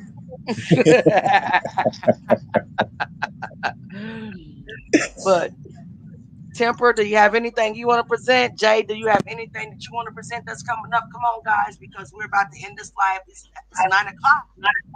We started early. Whoa. Not at the moment, honey. Not at the moment. Not at the moment. Okay. Well. Yeah, Jay, I'm just trying to sign in here. you're still trying to sign in? Yeah, it keeps knocking me out. That's weird. That's messed up. Not only is it weird, it's messed up. You have anything that you want to present? Present? Because Nah. Jay, because our video's over. Oh, I missed it. We started early, yeah. We started at 7:30. So, and it wasn't that long because there wasn't a lot out there about Hussein F.A.T.A.L. So it wasn't a very long video. But do you have anything to add about Hussein F.A.T.A.L? About Hussein, I just want to say salute to the chat in a minute. It's good to see y'all out there. I can't even see your comments. Actually, I can now. You can't see the comments, Jay? Yeah, it's good to be back. Yeah, I can now. I'm in the back Okay. studio. Well, I will encourage you to watch our content that we do. I have out there. Jay has some content. I have, like I said, I have a couple of positive song offers out there. Travis Green, Jamal Roberts, Nick has some content out there. If you haven't viewed, please head over to Nick. Content. Temper is posting shorts every day. Very informative short. So please hit up Tempers. Jay Mizak, he has great content over there as well. Please head over there to Jay Mizak. Subscribe. Thank you, Yvonne. I'm trying to get better with, the videos. And, God is teaching me. He's the greatest teacher. He taught me to play a whole keyboard by ear. So I rely on him for a lot. So he's teaching me, and I hope the videos get better and better each day. Does anybody else have anything to say? Yeah, what y'all got to say? I just dropped my link in the chat. If whoever's not subscribed, I don't know if you are, young Dave. No pressure. But yeah, just come and subscribe and come and check out what I've got going on. If you like, that'd be great. Thank you. There's a little bit of like little channels like not you two. You two are growing really nicely. You and Auntie Leah, Jay. But yeah, Temper and I, we need some help. Hit us up with a sub. Yeah, send them some love, y'all. Yep. Subscribe to Temper. Yeah. Boy. Shout out to Jay Mizak, who's almost at 3K in the building. I need a sound machine. I'm getting me a sound machine. I'm about to go on Amazon and order one right now. Jay is at 3. He's at 3.03 subscribers. Give it up. Awesome. Well done. We hit 3K. We got our Yon Show, Bay at 134. We got Nick at 187. And we got Temper at 160. There you go, Nick. There you go. Auntie Leah's at a whopping 6.870 subscribers. Oh, you check it out. They kick you out.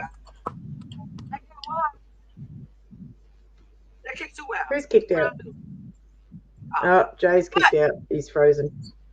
6,870 subscribers.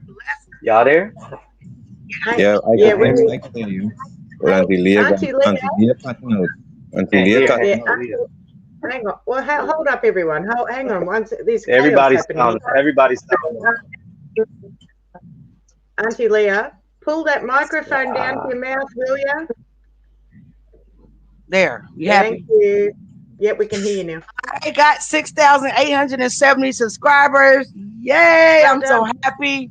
Jay Mizak right behind me. Y'all, subscribe to the channel. We got good content coming your way. We got truth coming your way. We're not getting ready to sugarcoat nothing. We're not hiding nothing. We're not biting our tongue, okay? Subscribe to all of our channels, please, and thank you. And yes, please get over there and watch Sloan Bella's live on Malcolm Jamal. I watched it a little bit. I'm going back over there to watch it now because she the truth. She the truth. I love me some Sloan Bella. Sloan Bella. Okay. If I didn't think I would get a copyright strike, I'll pull it up right now. But I don't think she strikes people, to be honest. But I don't know. Does anybody know? Well, we'll watch it right now. We take a field trip. Hold on. There's a bit of an echo, Auntie Leah. That comes from Jay. She's live right now. Sloan Bella is live. There we go. Auntie Leah, you can adjust Jay's microphone setting. No, I'm back. You kicked me out again. I didn't kick you out. Not you. It's Oh, okay. StreamYard. All right, let's see what Nobody's Sloan Bella kicking has to say you. real It's quick. maybe your I'm just going to internet. show you where it's at and who she is. The chart, of course, and then I start to feel the energy. Let's start with the chart. On August 18th of 1970 at 2:43 a.m. in Jersey City, New Jersey, a fellow Leo. And he certainly looked like a Leo. When he walked in a room, he had presence, and he has that big, bright, happy, masculine, beautiful Leo face. Leo men are really attractive, and you can kind of tell them when they walk in a room, because even if they're understated type, they shine and usually have a really lovely smile. So he had his sun in Leo, and it was conjunct Mars. So conjunctions in a natal chart mean married planets, okay? They're married, just like a marriage. They can be for good or bad. Under Section 107 of the Copyright Act When the 1976, Mars is allowance in is made Leo, for fair the use for masculine purpose such as self-expression, because we're criticism, looking to the sun and comment, Mars news as reporting, male's way of teaching, expressing scholarship, himself. and And if research. Mars is in a different sign, then it textures the expression of the sun, if you will. So he had Mars and Sun in Leo. So that's a pretty authentic expression. Creatively kind, focused on moving forward, and basically expression of self, just in a very basic way.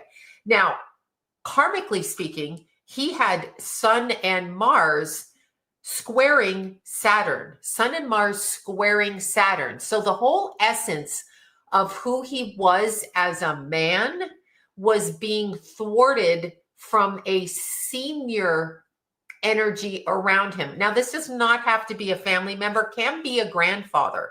It actually can be a grandfather, and the belief systems of the older Saturnian person in the family. So that would be grandfather, and I believe on mother's side is actually what I picked up, but grandfather energy, and especially when Saturn is in Taurus. Foundationally, Taurus comes in this world to acquire and build. So when you have Saturn in Taurus, so you have like a double earth energy there, you have somebody who's very fixated karmically on building and security. At least that's what was handed down to him. Now, when it squares, so squaring is a fighting aspect. So when it squares your masculine energy, Sun and Mars, them are fighting words. Okay. So there's like a fighting type of energy. Now, when I look at Malcolm's moon sign, this is what made me laugh. It didn't really make me laugh, but kind of did make me laugh, because he has moon in Pisces. First of all, extremely musical, extremely poetic, extremely can be addicted if it chooses, and extremely ethereal. So preferring to visually see the world through the context of romanticized vision. I might put it that way. Practicality, not so much. Look, we are getting blurry again. This has been happening for 2 days. I've been trying to film this. So I'm just going to do this and leave it in while it's there. So finally, and I'm going to say this, I tried to film this 4 times. Every single time I did it, the film was like weirdly ruined, where I couldn't use it. Like I couldn't even splice it together. It was just weird. So I think he was coming in to kind of point me in the correct direction of what I needed to say. That sometimes happens. And I know people say things about the camera. I'm not moving. I'm right here. So I'm not doing anything, and it's not on autofocus. So it's none of that. It just happens. They step in front of the camera. That's an energetic thing. Remember, when people cross over, frequency-wise, they have to hook into something that we can relate to. And a lot of times it's electrical, because vibrations are electrical. That's kind of the way that is. So back to Malcolm's chart. So he has moon in Pisces, which is super lovely, super, super lovely. And Mercury in Virgo. And that is very interesting, because on an emotional level, he chooses to see the world one way. On a logical level, he sees it like a Virgo. So he breaks down the romantic, emotional feelings into logical practicality, which is actually really good for any kind of creative person, whether making films, being in films, creating a character, creating something on their own, just being creative. because it takes him right out of the etheric into the practical, but allows the dialogue internally to go back and forth, which is amazing. That's very creative. So it's very easy for this person to go over here and build a really beautiful vision of something and then bring it into practical application. I like that. I mean, that's a really intelligent way to be, and very, very good. Now, he had Venus in Libra. Yes, that can be difficult because it's chaos causing. I know we've been told things about Libra, that they're balanced and this and that. Hear my sarcasm. The reason that they focus on balance is because they're chaotic. Okay, there, I said it. Don't come for me. He was a Cancer rising. Now, this hit me really strong. He had 2 T-squares. So he was Uranus ascendant, Chiron, and that Venus in a T-square, Saturn, Sun, and Neptune in a T-square. So there were a lot of issues he was fighting that were not necessarily his, handed on down through the gene pool, if you will. Now, he also had Mercury conjunct Pluto. This is an outstanding aspect and a BS detector. So when Mercury and Pluto are conjunct, again, married, the planet Pluto, this does not allow anything to uproot it. It will take you down and flash firebomb you before you're going to get a word in edgewise. So when we have Mercury, the way that we think, and Pluto together, this brings about, I'm going to say it, mediumship. So the understanding of the energy behind the energy. This brings about perception with radar accuracy. So this man was not somebody who was easily fooled, but could give the impression with a Cancer rising and a Pisces moon that he could be fooled. So there's something there when you look at him, maybe a little bit silent behind the scenes and then come in and speak type of energy. The T-squares are interesting because these are things he was fighting throughout his whole life. Anybody with a T-square is fighting these energies that involve those planets. So Saturn, Sun, and Neptune, these can be very difficult on a person's psyche because, again, the Neptune aspect always brings in illusion and disillusionment, and it can be problematic for the person because they don't understand what the heck's going on. And that has always been an issue. And since Saturn is squaring the Sun and Neptune, personally, Neptune square the Sun is horrific because you do not see, and it's square the Sun,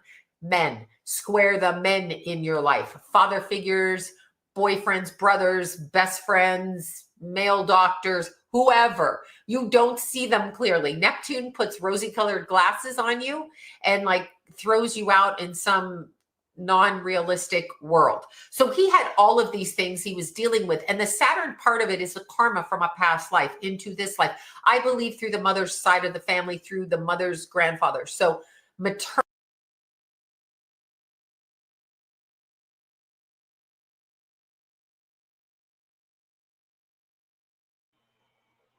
You're muted, Auntie. What I'm saying is, I will admit, I know zero about astrology. Jack be saying things, and I'm like, what does that mean? Tell me, what does that mean? Jay says things, I'm like, well, what does that mean? Can you guys point me in the right direction? I have no wisdom or knowledge. I don't. Listen. Listen here, old lady. I said I don't. Can you guys hear me? I hear you, Nick. I'm telling your old self, I don't, old lady. Listen. you better give yourself a little bop on the head then. My You're God. 4 years older than me. You're the senior. I'm just joking. Listen to me, young lady. Now we went over your natal chart. Remember? That doesn't mean that I know anything about it. I'm still confused. Oh God! I'm trying to point me to beginner's astrology. I don't know nothing about it. Jay and I are your beginner's astrology. Jay and I are here for your beginner's astrology. I know. So you guys teach me, okay?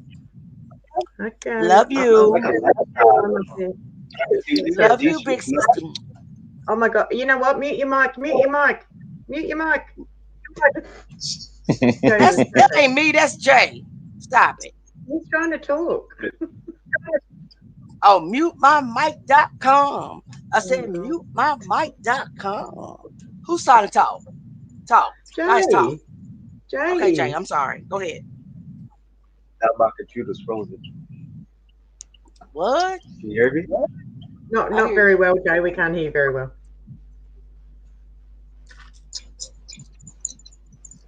Yeah. No, I was saying with astrology, I mean, it's not something you just jump into. It's kind of a lifestyle type of thing. You know, you gotta build and learn it, just like anything else. Yeah. Now, Jay, are you a Virgo? Yes, I am. I've got a very good memory. Is your sister a Capricorn? Yes, she is. Oh, God, I'm good. Wow. Good memory. What am I? Good memory. Good memory. What am I? You're a Scorpio, lady. I can't stand your ass.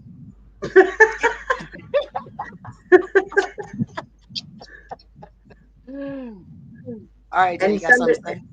And somebody else on the panel might just be a Gemini. Yes. No, I far from that. See, your memory is not A1, it's A2. A2 memory, okay? Not A1, A2. Okay. All right, let's get back to Sloan Villa. But something in grandfather. That's where I believe that it was filtering in through.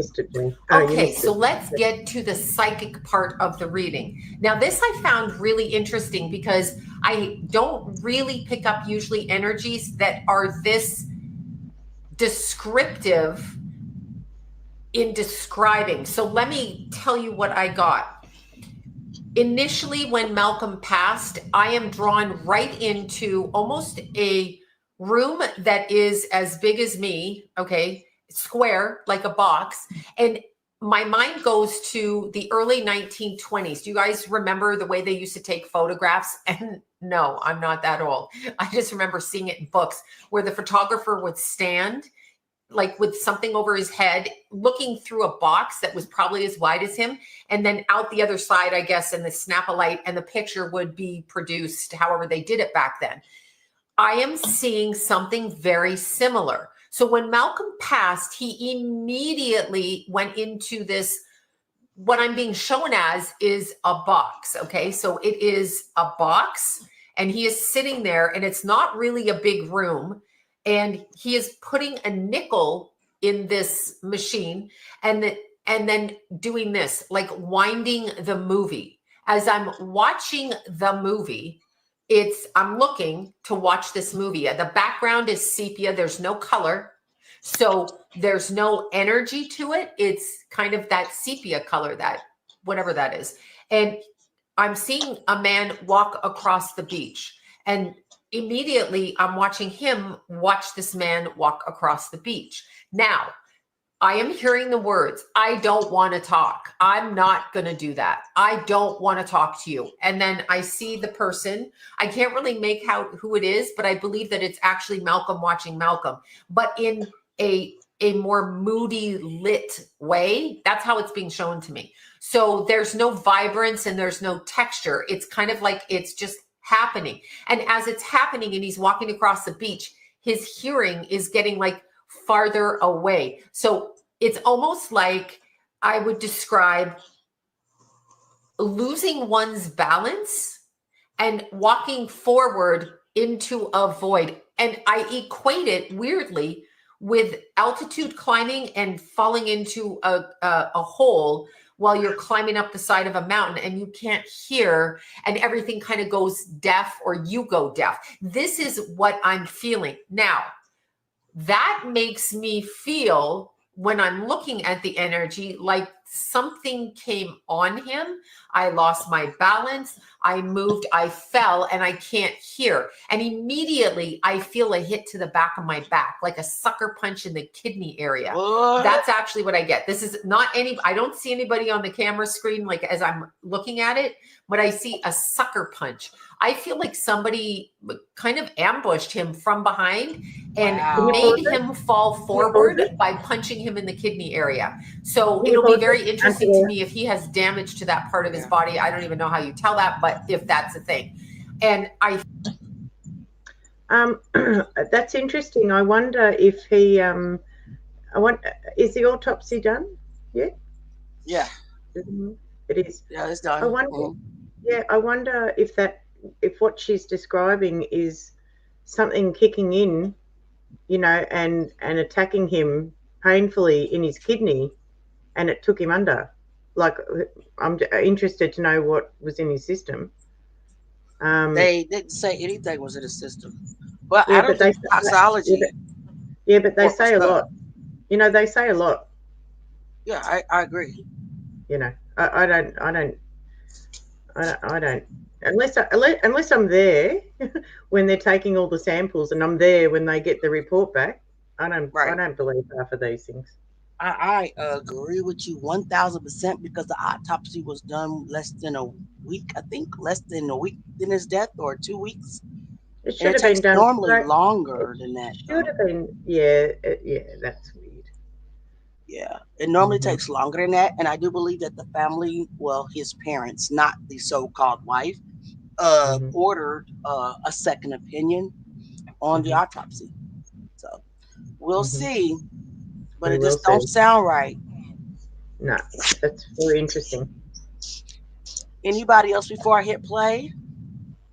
It's interesting what she's saying. She sounds like the spirit giving her for a crash course into what going down with him the very night whatever happened. It's interesting how she revealing certain details. But for me, with my third eye, I'm watching this room. Room she in?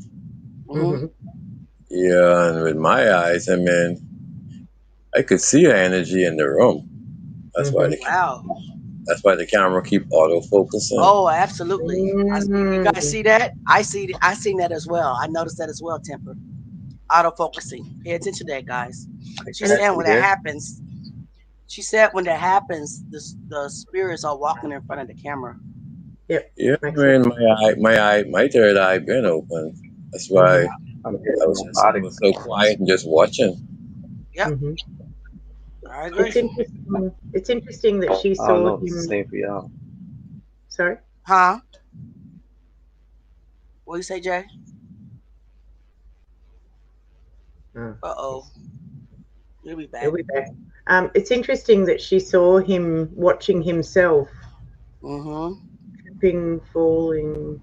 It was kind of like he was trying to figure out what happened to himself. Yep. Very interesting. Also interesting where he's saying, I don't want to talk. I don't want to talk. Yep. So what was it that he knew and didn't want to talk about? It's crazy. Yep. I feel this like, oh my God, I'm falling forward and I can't hear. Like I can't hear anything. So it's like there's noise, and the noise is like a frequency buzzing noise. And I believe that this is the beginning of him starting to pass out of his physical body. I don't think he was dead right then. And I really absolutely don't feel like he drowned. That's not what I'm getting. I feel like they use the ocean as the backdrop, because as I'm watching this movie play out, he's walking beside the water, but he's not in the water. He may have put his feet in the water. He may have gone up to his waist in the water, but he's not in the water to drown. That's just absolutely not what happened. And when you're looking around it, and I'm hearing this buzzing tone, it actually reminds me like when you get those sharp ringing in your ear, I'm feeling that, and like a high-pitched buzzing, but it's like a bunch of bees buzzing around my ears. I can't hear anything. So when he's like him possibly being hit in the head, because that's what that sounds like. That's what that feels like. I've hit my head before. I remember the buzzing sound. Just saying. You're But right.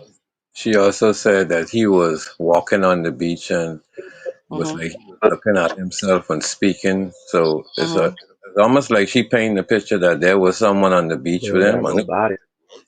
Definitely was somebody on the beach with him. Remember, there's this unidentified person. They won't tell us who it is. That will supposedly be in a critical condition, but is he really in critical condition? Is the question. Why are they in a critical condition? They won't even. They say that person was in the water, but they won't identify the person. The last thing I heard. That's weird. Very weird. Very weird, guys. Doing this, I'm watching him watch this, and he's sitting there almost expressionless like this. This is the vision I'm getting of him watching himself on this old time movie, playing it out and then cranking the thing so he can see more. And he keeps going over the part of the ocean. I'm walking over the ocean. I'm moving over that part. And immediately my mind goes over here to my like right side, masculine male, three men wearing hats, almost like those. And again, it's a reference to an old movie, almost like those old detective movies where you've got the guys wearing the hats and they're smoking the cigars. And suddenly I see a bunch of baseball cards. So I'm like, what the hell does that have to do with anything? So I'm seeing like pages and books of baseball cards, and we're trading these cards, and the three like gambling guys playing craps, but it's not, it's baseball cards, and they're playing them. So I'm asking, is there somebody that you went to see who was a baseball player professionally? Because these are cards. I'm assuming these are professional baseball players.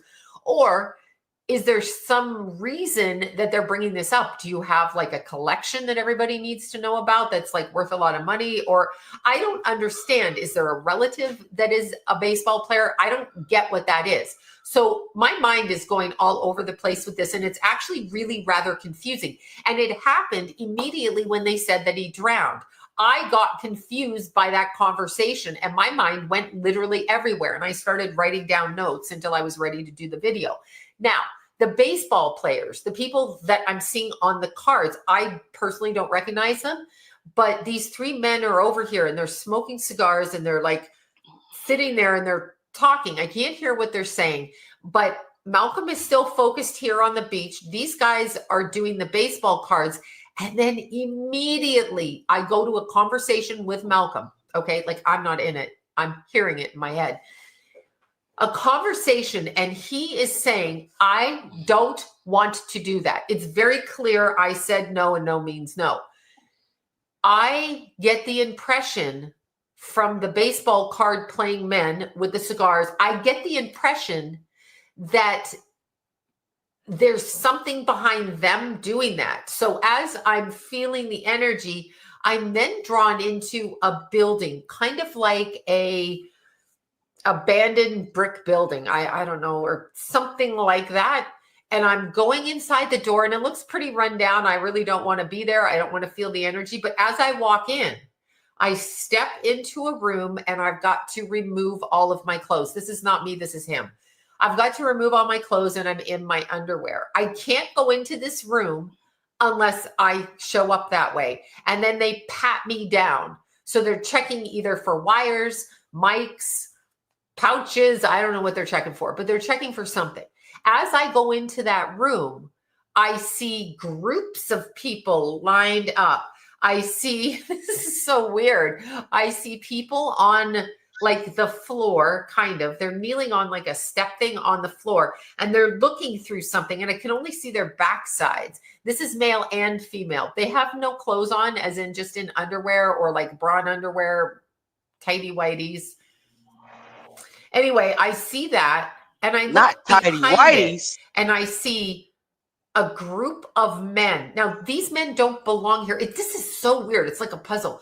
These men don't belong there. These are men that are, they all wear certain hats the same way. Elite. And they're not the baseball card Sound like the boom boom room. hats. They show up in dark gray, like they're grayed out. Okay, so the image flashed in my mind and they're grayed out. So as I'm like going into this feeling, I'm going over here and seeing 6 to 8 men wearing the same kind of hats. And immediately it strikes me like agent, bankers, brokers, something like this. Like they have money. I see calculators. I see them all dressed. Well, they're in gray, but I'm assuming it's like black suits. They have cufflinks on, they have rings on. So that's showing me, and again, the cufflinks is a reference to a whole other time. I mean, the boule, maybe when they're getting perhaps. married. Anyway, the cufflinks are, I'm drawn right to that. And so these are like people with Look at the money. camera, You saw the guys. camera move. People with money Yep. or people who can acquire things and they dress in a particular way. Make you see how dark the room get. They are quietly. Some of them have like long beards. Okay. Look a bit different. And I really can't. I don't know who they are, but they're looking and they're looking at all of this that's going on. And Watch the I pictures behind feel now. Malcolm in his box over here saying, no, I'm not doing this. And I'm going to tell you something that's like striking me as very weird. But as I look at the energy, I feel like somebody out of whatever I've just described wanted Malcolm to be a mule. And I'm going to say like a gang member mule, like the mafia, like the cartel. They wanted him to do something and he wasn't going to do that. I also feel like there was a trick that lured him to Costa Rica. It wasn't as described. Now, when I look at the people responsible, I get an older woman. And this older woman, she likes to manipulate energy. So when we manipulate energy, we call that a form of, I guess, spell casting.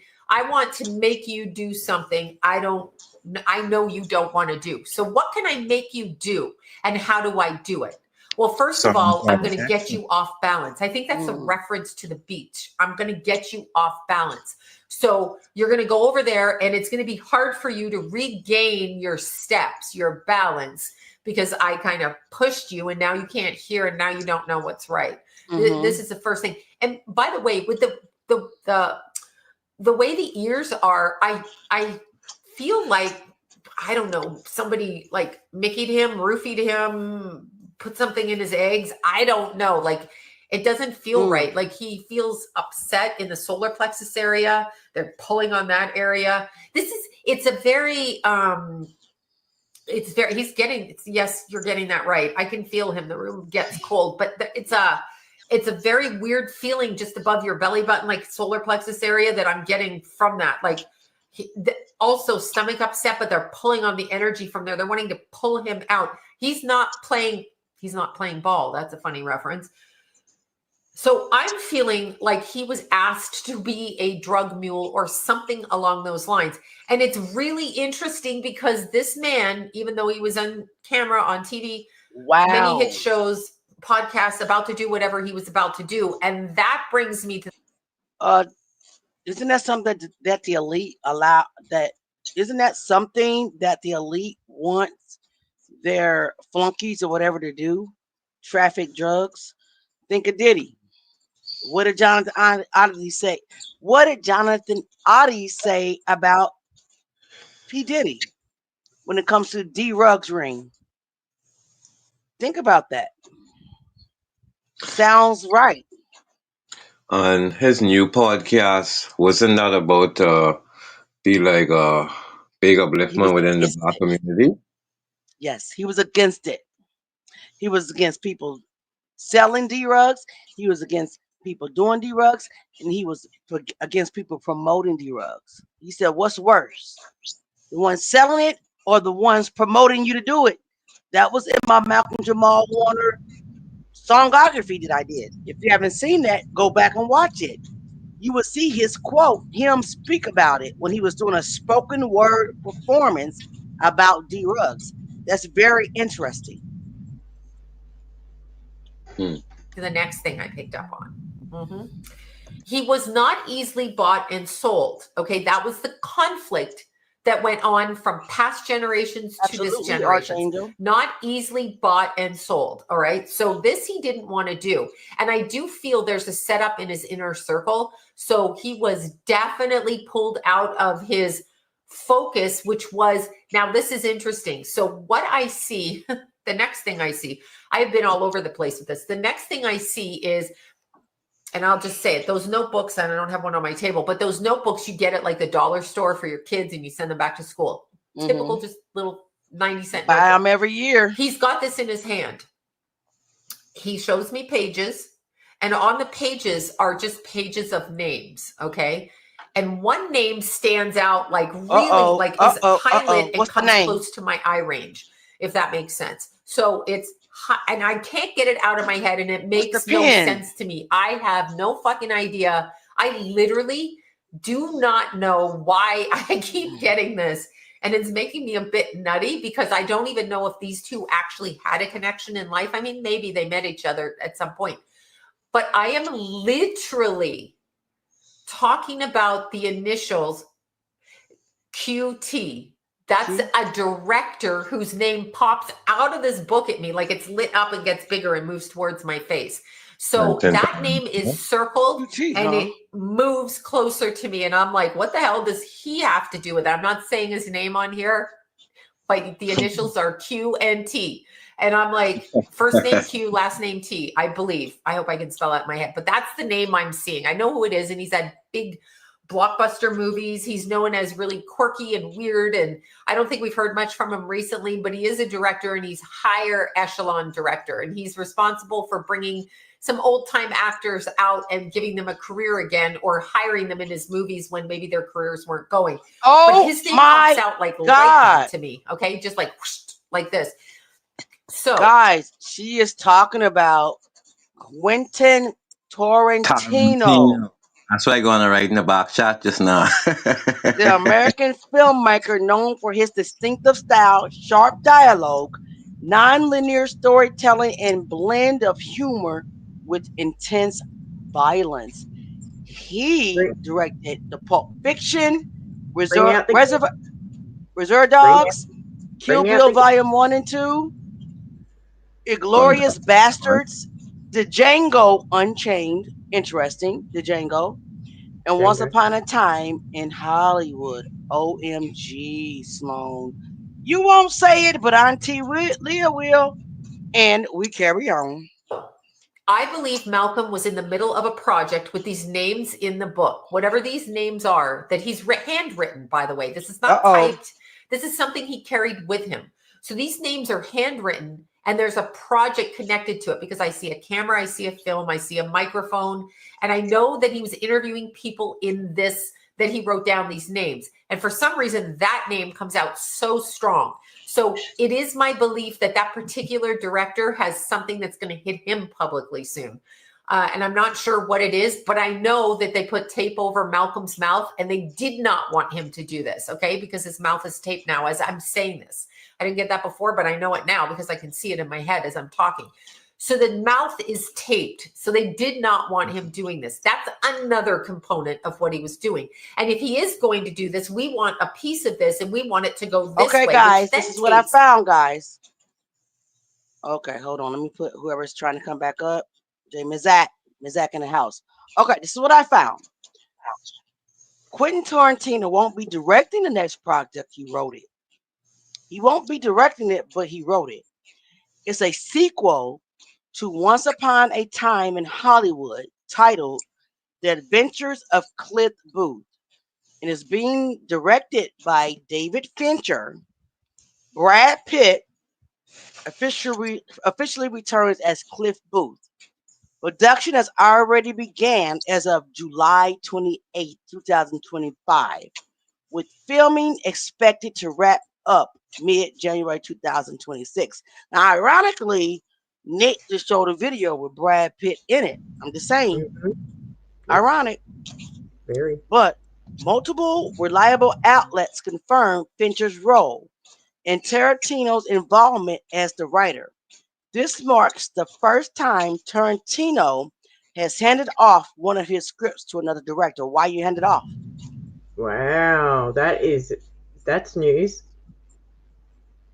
Why you hand it off? So now we need to investigate what this movie is about. But I'm gonna write that down. And we just have to. You got guys, Jaganators.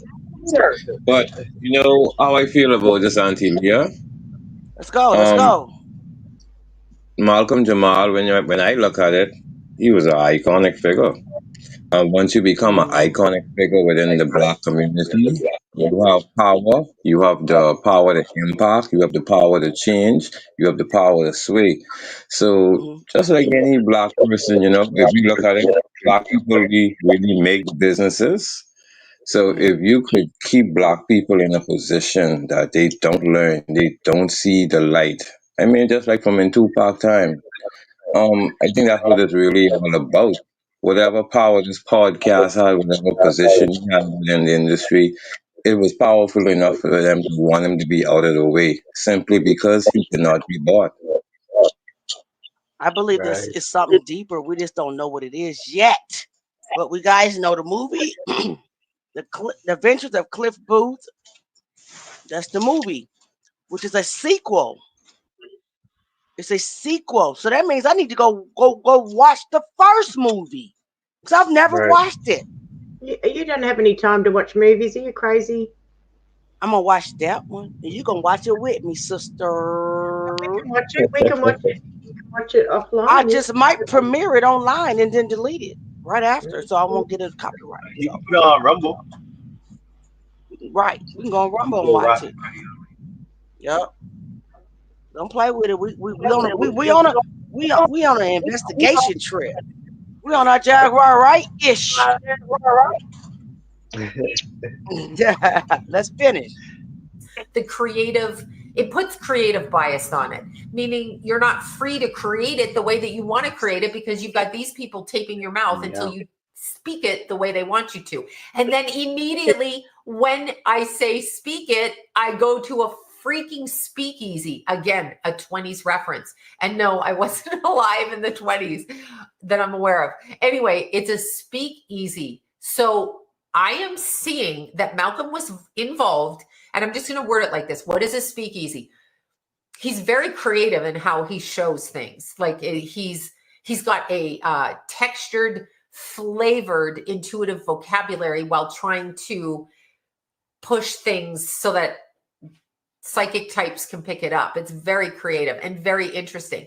Now, let's look at what a speakeasy is. A speakeasy is where people went to smoke and drink and sing and dance and long pearl necklaces and 20s flappers outfits, and they could do drugs, and alcohol was prohibition. And we went in there and we did this. So this kind of shows me that Malcolm was doing something on the underground level, underneath, hidden. And again, speakeasies are drugs, alcohol, entertainment, singers, dancers, all of that type of thing, gambling, all kinds of things that you couldn't do in the as above, so below. You couldn't do up on the street level because you would get arrested or the authorities. He was doing something like this. I feel it's a creative project, and I feel it was coming into tangibility, and that's why he was being targeted. I also see the older female over here doing the magic manipulation, and she ain't talking about me. Money, I'm not the focus. older. I'm not the older female, guys. Get your mind off positive auntie. of this. I feel like in this, I mean this with no disrespect, I feel like Malcolm was reconsidering his life and his choices. And I feel like he may have wanted more independence in his relationships. So I feel like he was going down that kind of a road. Like, I need to go off on my own. At the same time, I'm seeing him really going into a time in his life where he's making a lot of money and he's able to focus differently. And he's really creatively going to come to stride with what needs to be said. I need to say it. And so, of course, he had to end up dead. And that is really what I'm saying. Of course, he had to end up dead because he had something that was important that he wanted to structure, create, and present. But again, it's underneath in the speakeasy. So, and all of these references to that time frame. And he's still watching and can't believe how he ended up on the beach. I feel like they made up stories and continued to make up stories. And I feel like the Red Cross, that was a lie. I know they said the Red Cross is there, and maybe they were, but the reason that he died is not drowning. I don't feel drowning. Now, he is a Cancer rising with a Pisces moon. However, I don't feel drowning. That is not what happened. I feel, honestly, like they wanted to make him a mule Somebody wanted to make him a mule. I have no idea what these baseball cards are, or how that's connected to his family, his lineage, his history, or the family he married into, or their relatives' history or lineage. I don't know, but it's like super strong. And here's another thought on that as I'm getting just chills up. I'm being directed. So as I'm looking at him and they want him to be a mule, what other things do they mule? People. They mule people. I'm thinking they wanted him to be involved with product, leaving one country into another country because of who he was. And I think they wanted to hijack his creative project to use it for their things rather than him just go along his merry way and do his stuff the way he was doing it. This is what it feels like to me. I do not know what goes on in Costa Rica. I have no idea what happens there. I don't understand what happens there. I do know that this man did not walk into an ocean where it says, you know, riptide danger, no lifeguard on. I think I'll just go swimming because I'm here with my daughter. Let me kill myself. That's not what happened. He didn't do that. He didn't accidentally do that. That's not what happened. The ocean was used as a backdrop for his death. The ocean was used as a backdrop. And that's actually what I feel happened. So we used it. We made it. It's plausible. It sounds like it could happen. Sure, it could happen. The energy around Malcolm's passing is not one of heavy-weighted drowning. My lungs didn't fill up. I didn't feel that like being dragged down and then released feeling that I have felt with people who've drowned. It didn't feel like that to me. I feel like they used the beach as an opportunity, a plausible one, for their actions. And I feel, just in conclusion, I feel like Malcolm's death was connected to almost akin of being jumped into a gang and not wanting to do what they wanted you to do and not having any recourse around him, being able to let go of that, like to release himself from having to deal with that.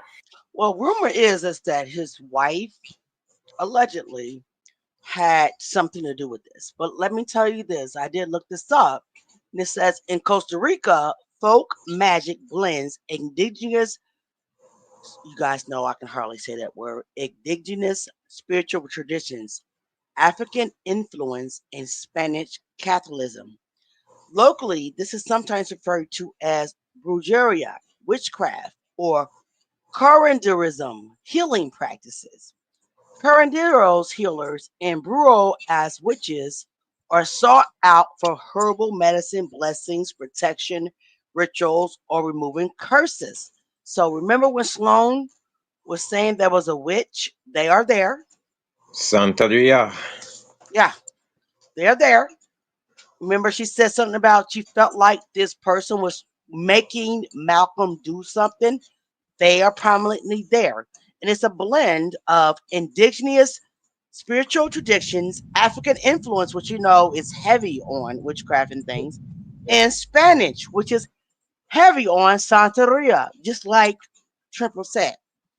And it's just, why did the wife book the trip there and leave? Why did she book the trip? Go ahead. And why was there a photograph taken of him at the airport? Why was anyone knowing he was there to even take a photograph of him? Clock it. You know, and I put a comment in the chat. He was seen wearing a Dodgers cap shortly before he went on. Clock it. Mm-hmm. Right. Weird, baseball. Right, guys? Baseball. Well, so my natural thinking is, did somebody give him that cap? Nick, good question. Because then he could be identified by a photographer if he was photographed with that cap on, and he was also identifiable to whoever was looking for him. Good question. Just saying. Right. You know what? All things are possible. We don't know, right? We're seeking truth, but we're not. The alleged paperwork parker, he's going to go to a whole Costa Rica and act like he's on an investigation and taking a vacation. We ain't dumb paperwork party TV. Okay, I said what I said. Fair use. You're echoing. It seems as though That's not me. That's he Jay. was being put into positions against his will because he was about to really uncover something. That notebook, I'm going to uncover it. That director's name there. So he was doing either some kind of a documentary or some kind of a film to point this out. Like, it's way too coincidental and it's too odd a connection. It's like, that doesn't even make sense to me. I don't even know what that connection is. So when I'm looking at it, there's so many pieces, and then there's people who are betraying him. Now, what is a Cancer rising looking for? A Cancer rising is looking for family first, even if they're born into a family that is a wonderful family. Now, remember, Leo's son lost a father, as in the father is not as prominent, but Cancer rising means I'm looking Very for family. Now, heartbreaking, maybe Jay. this is because he spent his whole childhood on camera and didn't really have the family or had different versions of family, but he's easily going to be led astray by the guise of family. Do you see what I'm saying? So if somebody wants to control and contain, they're going to come in as an opportunity to connect like a family.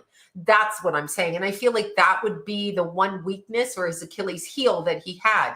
But he is still in a processing mode. There are people on the other side. A lot of his family's on the other side. This is not unusual when you hit to be your 50s, but it's like the little room that he's in and he's watching the film. There's more people coming to watch this. And it's like, whoa. And they're all kind of just like frozen in time like this, looking at it. So there's not a lot of animation. So I feel just at the moment, and again, time is so hard to explain on the other side because it's not like our time here.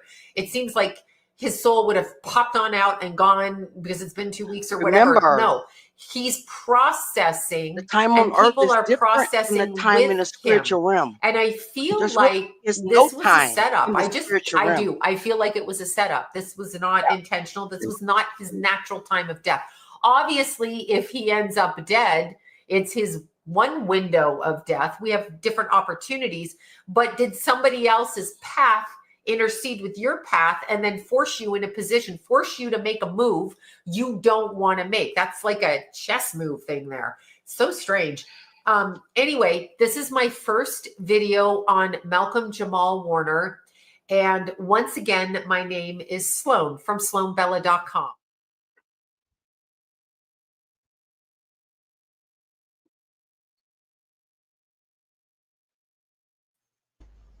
Auntie Leah. Very interesting. Auntie, you there? I think she muted. Moon debase, come in base. Moon debase, come in base. Anywhere in the world. For 8 seasons, we watched him grow up on our screens and charm his way into our hearts. This is He my was the video. kid everyone I wanted. am. From a family, everyone adored a Malcolm Jamal character Warner. that truly defined an era of television. But what about the man himself? Well, he was named after Malcolm X and a jazz legend. He spent years fighting to escape the shadow of his own iconic character, won a Grammy for music most people have no idea he even makes, and built a fiercely private life completely on his own terms. This isn't the story of Theo Huxtable. This is the story of who Malcolm Jamal Warner really is. Born on August 18, 1970, in Jersey City, New Jersey, Malcolm Jamal Warner was practically destined for a life of cultural and artistic importance. His parents, Pamela and Robert Warner, JRB, named him in honor of 2 giants, civil rights leader Malcolm X and revolutionary jazz pianist Ahmad Jamal. From day one, his name carried the weight of artistry, activism, and genius. This was not a name for a man who was going to just blend in. After his parents' divorce, he and his mother Pamela, who would become his lifelong manager,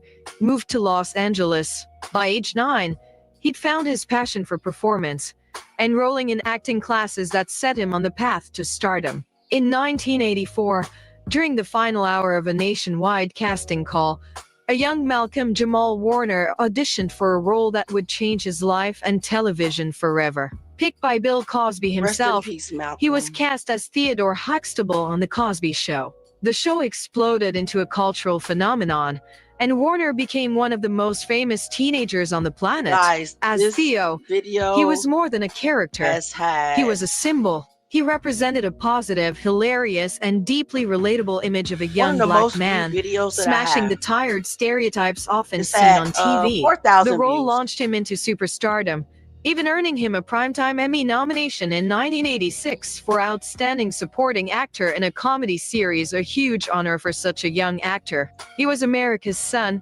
growing up in millions of living rooms every Thursday night. But even while he was at the height of his fame, Warner was already thinking bigger. With a wisdom beyond his years, he started directing episodes of The Cosby Show while still a teenager, I didn't know he was a planting the director. seeds for a future behind the camera. He knew even then that Theo was just the beginning. When The Cosby Show ended in 1992, Malcolm Jamal Warner ran smack into the challenge that haunts again, nearly I every wrote child all the actor, music in the this shadow songography. of an iconic character. For years, he was inseparable from Theo Huxtable in the public eye. He once admitted that for a long time, he felt Theo was corny and hated being called by his character's name. It wasn't about being ungrateful.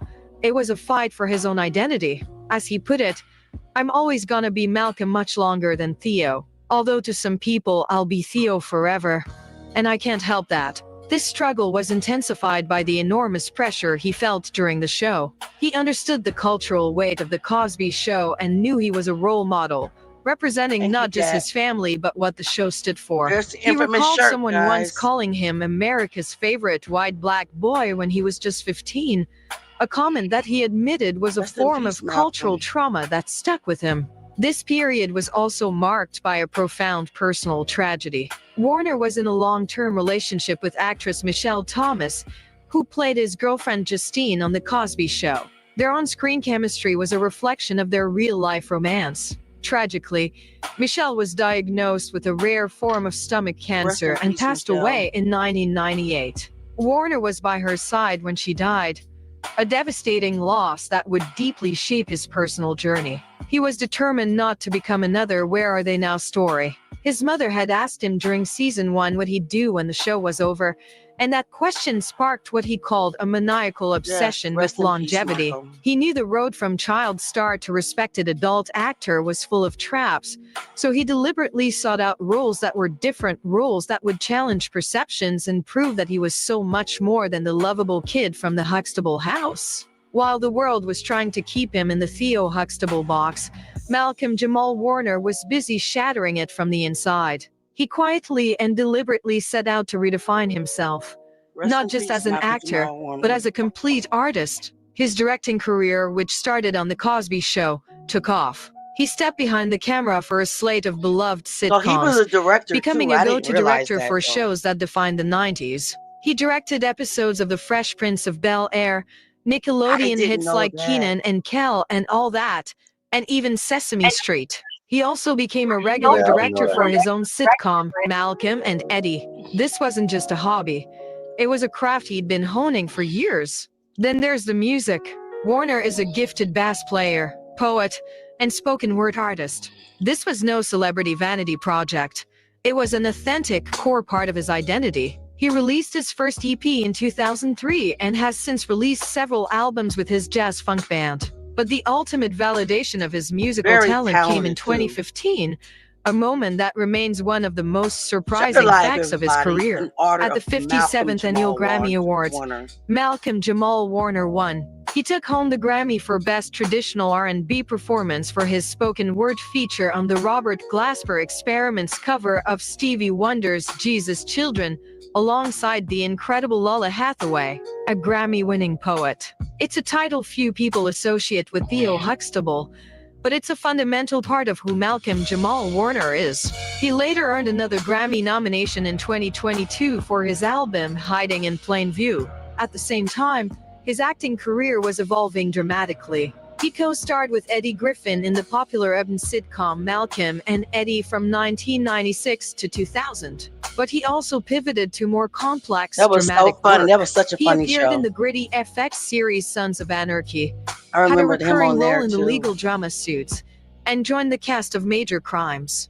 In 2016, He delivered a powerful performance as Al A.C. Cowlings in the acclaimed series The People v. O.J. Simpson, American Crime Story. More recently, from 2018 to 2023, he became a fan favorite as the brilliant, arrogant surgeon Dr. A.J. the Raptor Austin on the Fox medical drama The Resident. So, if you're discovering a whole new side to Malcolm Jamal Warner, you know what to do. Hit that subscribe button and ring the notification bell. We love uncovering the true stories of the icons you thought you knew, and you won't want to miss what we explore next.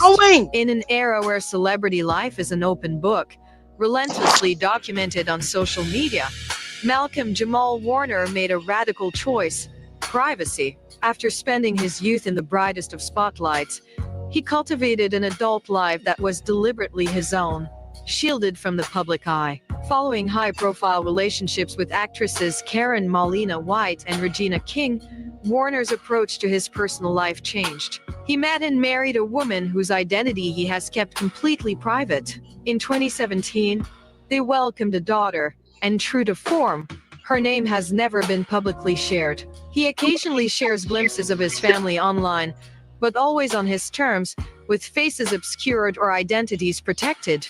This isn't an accident. It's a philosophy. For Warner, fame is a byproduct of his work, not the goal. He has built a wall around his family, not out of secrecy, but out of a fierce desire to protect their right to a normal life.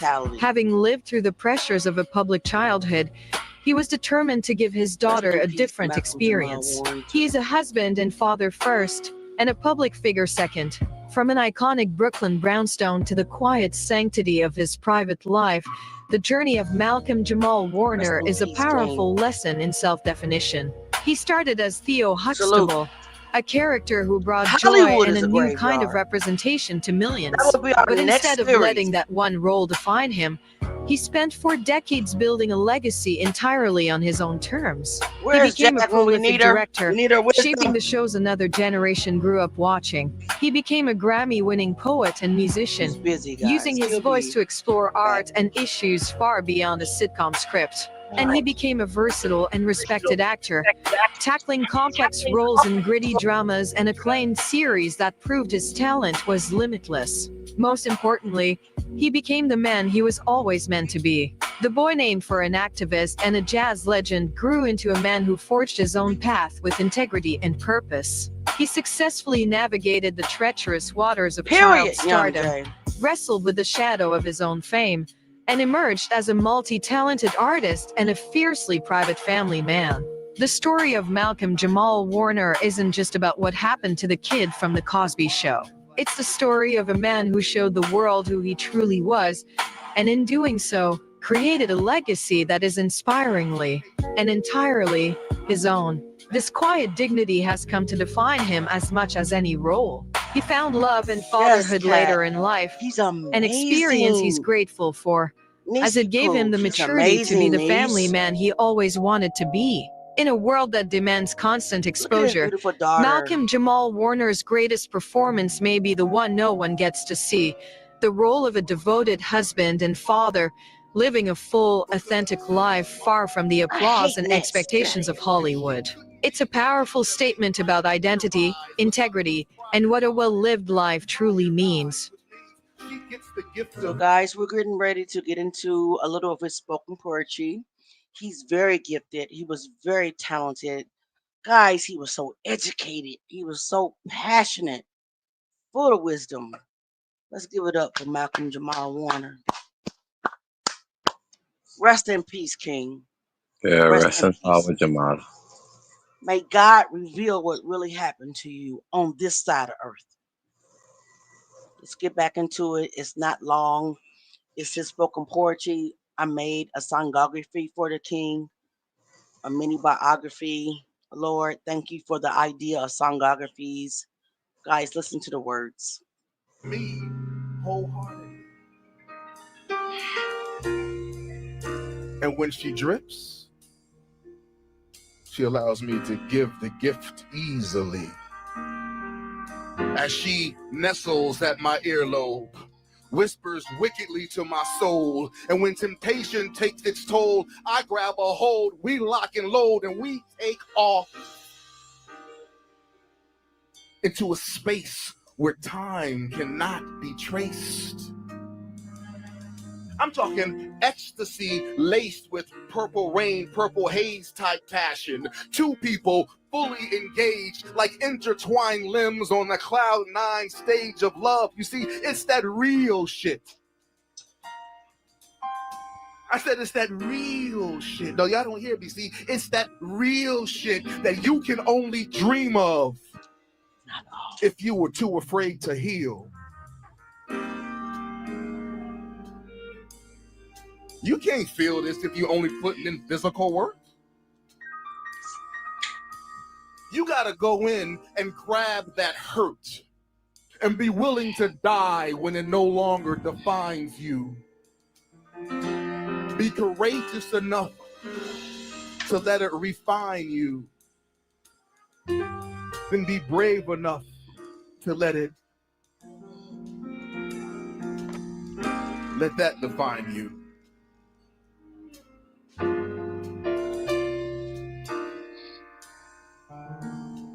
It's that real ish, Yam J.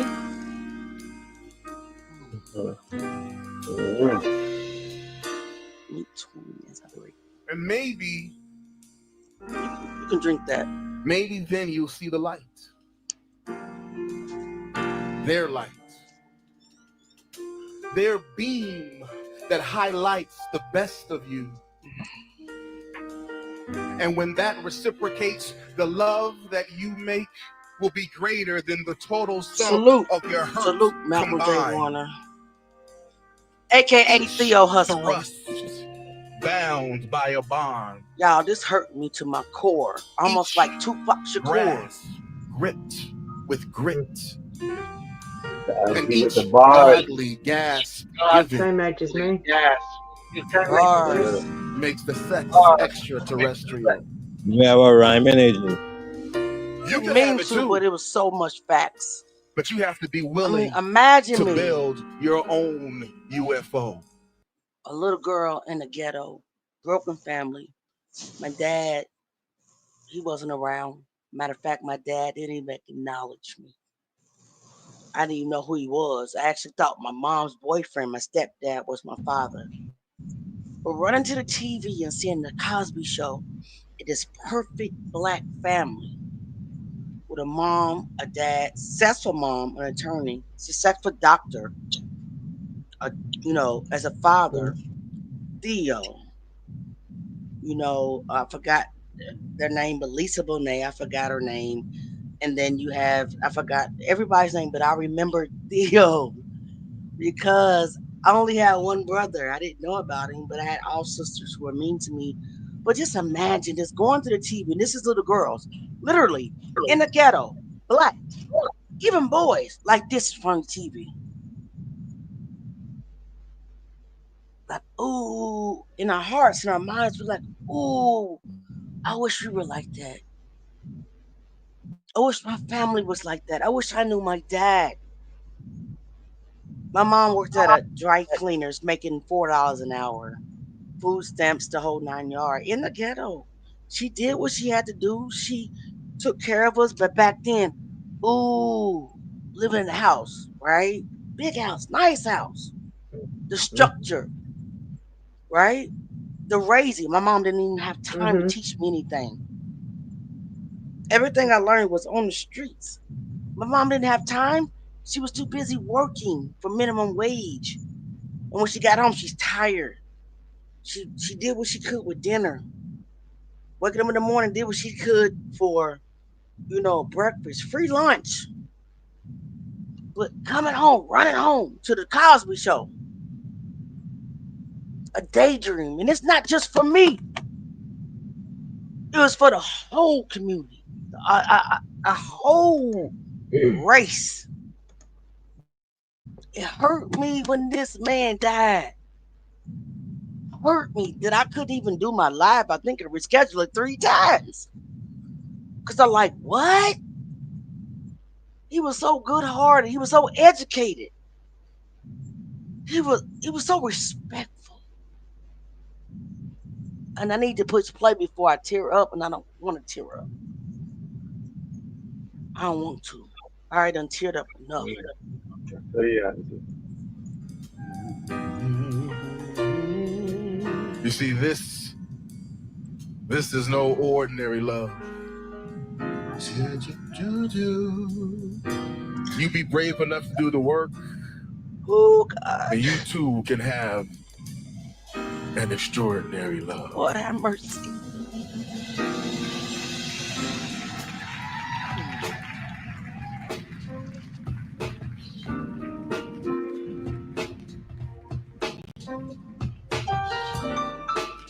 Yeah, Cat, they did, man. They did, sis. It was our imagination. They would have what if. They would have what. Cabaret, let's get that down. was the I wish. We're gonna have some fun tonight.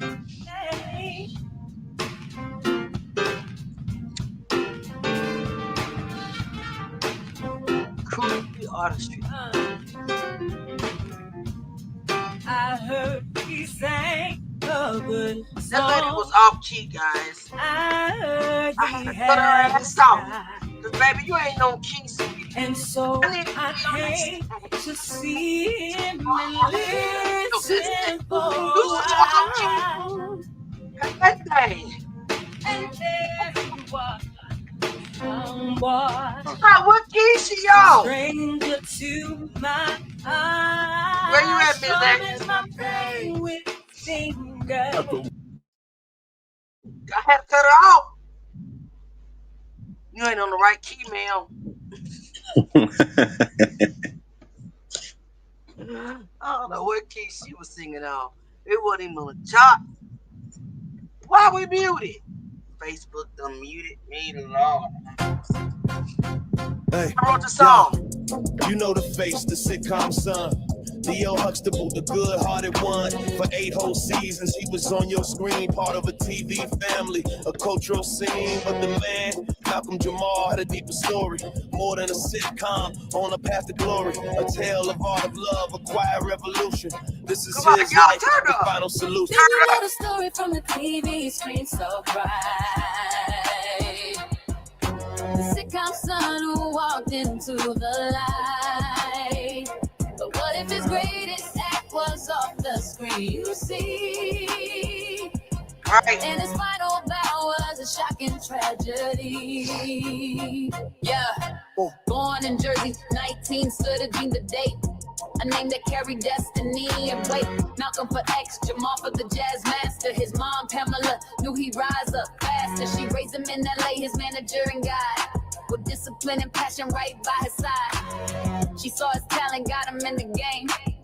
Rounded her son before the wave of fame. At just 14, the big break hit the spot. Cast Theo on the show that got so hot. The Cosby Show made him a global name, a positive new image, changing the game. He got an Emmy nominated seats, a major score, but the world saw Theo and wanted nothing more. That shadow wouldn't be confined, started directing, leaving that role behind. While other child stars burned out and disappeared, Warner built a legacy they all revered. From Malcolm and Eddie, with his comic flair, the Sons of Anarchy, a whole new era. He landed on Suits. Go on then, Auntie. Played the raptor on the Resident at night. And surging intense and so Please like, share, and subscribe.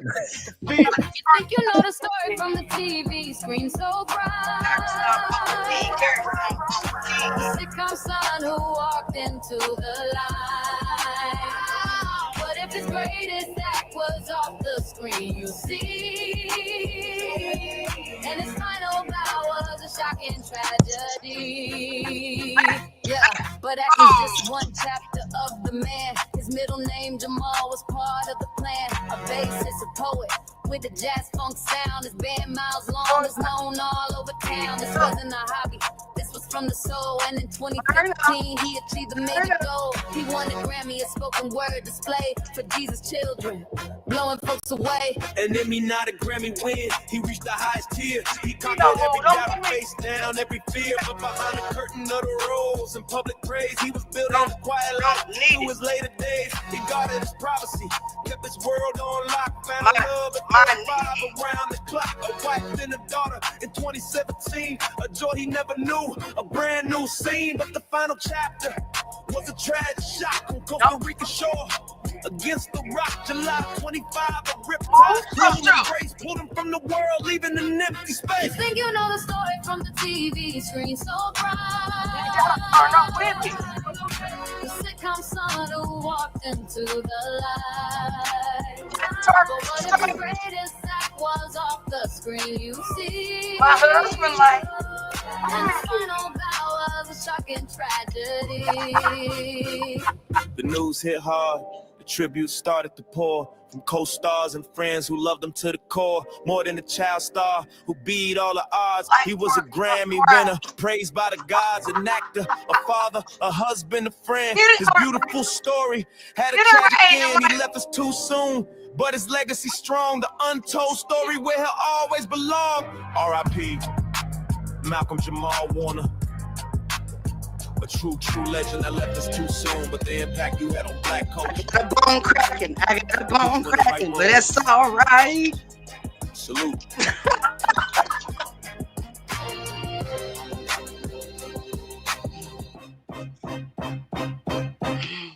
Now to the tragic death of beloved actor Malcolm Jamal Warner, who authorities say drowned while on vacation with his family in Costa Rica.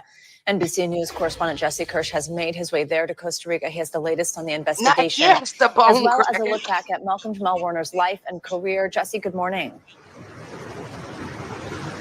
Savannah, good morning. This is the beach where this shocking incident unfolded over the weekend. And you can see behind me right now, there is a red flag up telling beachgoers to not go in the water. And of course, those flags can change with conditions throughout the day. But there's a sign when we pulled up to the beach here that warns people about the risk of the current, about the risk of going in these waters.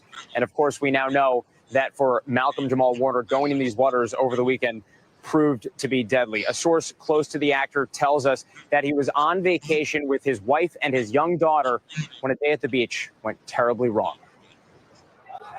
This morning, fans and co-stars are mourning the shocking death of Malcolm Jamal Warner, the actor best known as Theo Huxtable on The Cosby Show. Costa Rican officials say Warner drowned Sunday afternoon in the province of Limon. According to investigators, the 54-year-old was swept away by the sea's current before bystanders were able to pull him out of the water, but he had no vital signs. I'll be in my room, Suzanne. Warner was just 14 when he landed the role that would cement his place in television history, playing the lovably naive Theo Huxtable on The Cosby Show. Look at these sleeves. Over 8 seasons, Warner's coming-of-age antics became a favorite among fans. Siblings. How'd you like to be in the world? Well, it's a lot tougher than I thought it was. But you know what? So am I. Warner stopping by today, just before the show wrapped in 1992. This show has given me a wonderful opportunity to be able to grow and to be able to kind of show what I can do. Later addressed the show's complicated legacy after its star Bill Cosby was accused and convicted of sexual assault. That conviction later overturned. The effect that it had on black people worldwide can never be taken away. Cosby speaking about Warner overnight, saying he and co-star Felicia Rashad have been remembering Warner. You played on TV, you fought to show the man you long to be. We celebrate the path you made it wrong, and for the seeds of arts you sown. After his early success, Warner kept acting, including alongside Tracy Ellis Ross in Read Between the Lines. On Monday, she wrote, "My heart is so, so sad. You made the world a brighter place." Beyond his on-screen career, he also worked as a poet and musician, even earning a Grammy. Just last year, he launched the Not All Hood podcast, looking at the experiences of Black Americans, and reflected on today about his life after early fame. And I've got my head on straight, my soul and dignity is intact. Like, I've had a really wonderful journey. In one of his final Instagram videos, Warner sending an uplifting message to his fans. Just wanted to remind you, as I remind myself, that no matter what's going on, there's always a reason to smile. Peace and love. And Malcolm Jamal Warner. The source close to the actor says that all signs point to this having been a tragic accident. Meanwhile, the Costa Rican Red Cross says that a second man was also treated here and that individual was taken to a local clinic in critical condition. Savannah? All right, Jesse, thank you so much. Drop hearts. We thank you for watching.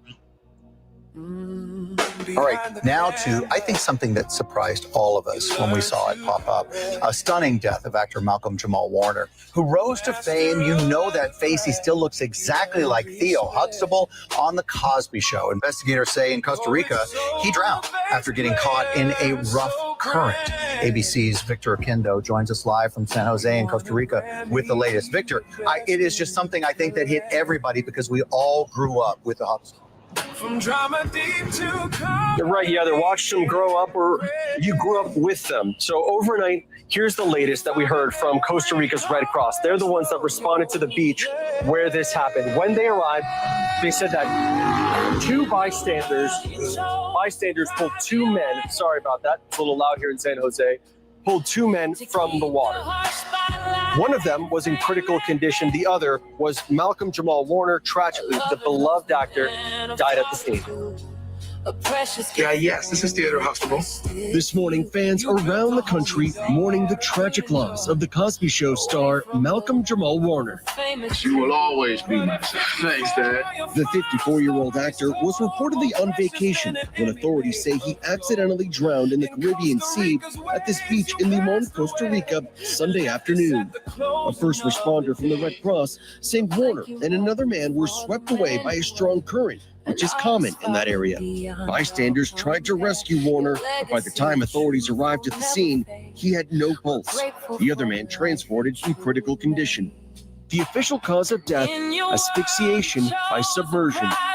For 8 seasons, Warner played the endearing, humorous Theo Huxtable on The Cosby Show. The sitcom becoming a cultural phenomenon. This morning, tributes pouring in. Tracy Ellis Ross, who played Warner's on-screen wife, writing, "You were my first TV husband. My heart is so sad. You made the world a brighter place." The actor leaving behind a wife and daughter, posting this video a few months before he passed away, a flower given to him by his daughter, tucked behind his ear. Just wanted to remind you, as I remind myself, that no matter what's going on, there's always a reason to smile. Always. Warner has been transported to a facility just outside of where we are in San Jose. There will be an autopsy, but for now, this is being considered an accidental drowning. Charlene, Sam, Pedro? Heart's broken over this. Thank you, Vic.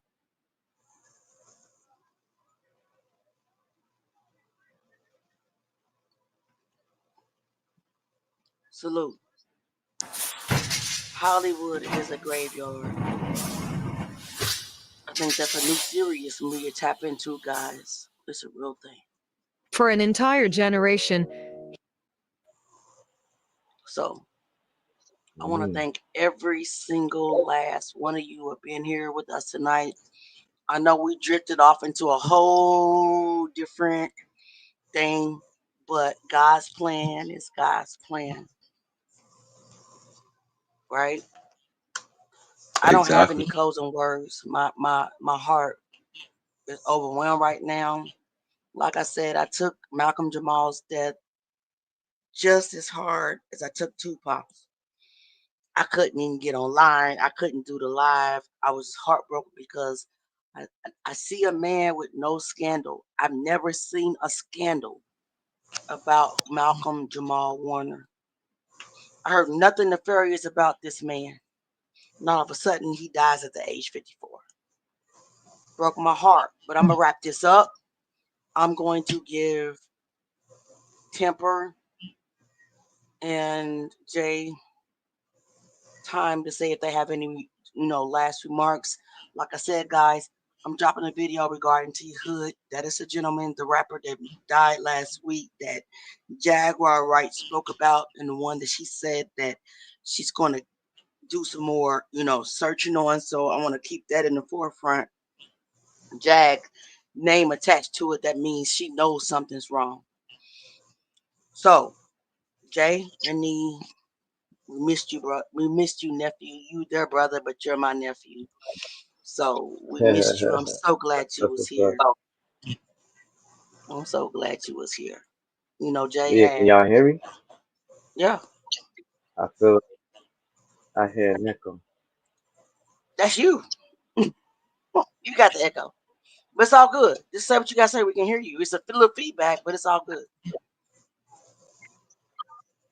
Yeah, it's gonna kick me out again. Okay. Well, you Every guys, time. I know. It's all right. We Stream me glad out that the you're here. boss you then. You can hear me? Yeah. But we were so happy that you're here. Like I haven't had a full panel in the course of about 3 to 4 weeks. So thank you for coming, even with your internet issues or whatever your issues. Guys, say a prayer for Jay Mizak. Last month was the anniversary of his mom's death. On top of that, it was his mom's birthday. So say a prayer for him and send up some positive thoughts and send him some, positive vibes your way. Okay. All right, stay You know, strong. Stay strong. he was absent, but we never forgot. We was awaiting his return, right, fam? So, Temper, it's just you and me that's left. They kicked everybody out. You got any last words? Well, I'm certainly enjoying the journey, Annie. There's so much I learned on every one of your presentations, and I just want you to stay encouraged, stay strong. This is a very great job you're doing every time. It's a Thank journey. you. You know. Thank you. I'm not gonna imagine why Jag doesn't come a lot. I know she's in the bushes. Y'all know that Jag's in the bushes, but it's heavy. I'm kind of experiencing what she has been through for decades, knowing all these things. And I'm experiencing the losses. I'm paying attention. We're all getting to know the losses. We're all paying attention. We're all asking questions now. So we're kind of experiencing the same, emotion and same pain that Jaguar Wright is feeling. And whoever's watching, we're not a cult. I'm not a fan. I truly support Jaguar Wright. I didn't know her as an artist back in the day because I wasn't even watching secular music or listening to secular music. I found Jag just about a year ago. So save it, save it. It ain't that. I'm not fanned out. I really support this lady because I believe her. So, like I said, I will be dropping a video in regards to T Hood. I'm praying over the video. I'm asking God to teach me just like He taught me to play the piano and the keyboard by ear, just by listening to somebody or listening to something. He gonna teach me how to make an excellent video. I see it, my skills improving each video. So, guys, continue to pray for me. Pray for Temper, Nick, Jay Mixack, the whole family. We all have to stick together. Yeah, love you too, Cat. Yum J. We But love you yeah, too, Cat. stay strong, man. The whole world is a graveyard. Hip hop is a graveyard, and for The whole world. everyone who loves the content, please like, share, and subscribe. Come back And again. don't forget to share. The truth needs to get out there. We're getting suppressed. God knows I don't know how I have almost 7,000 subscribers, but I'm hoping that one day it'll be 70,000. Matter of fact, this past hope, I'm believing. I'm putting it out in You, the atmosphere right now. you remember that song? Count your blessings, name them one by one. It will Yeah. surprise you what the Lord has done. Yeah, that's how the thing go, honey. The Bible says, call those things to be not as though they were. So I'm calling, matter of fact, I'm calling 7 million subscribers. Let's just take it there. I'm going to confess that all people that watch me are attracted to me. They're drawn to me. They want more. They will join my channel. They will come to every live, and they will watch every video, and they will like it. Well, the truth don't change, you know. Only lies do. Amen. Amen. And until then, guys, I love y'all. We appreciate y'all. We own this. Everyone. We in here next week. I might even have a live later this week. I'm working on the video for you guys. We all, like I said, Jay Mizak, Temper, Nick Mountains Gold, Ayasha Bay, Set in the West, you know, Jaguar Wright, the Dopest Nerve. All of us are working hard to create content. Share the content. Come to our lives. Bring a friend. I love y'all. And until then, peace. Love y'all. Night, Watch night, out everyone. now. We coming later. Bye, guys. Please like, share, and subscribe. Thanks for coming. Please like, share, and subscribe. Come back again.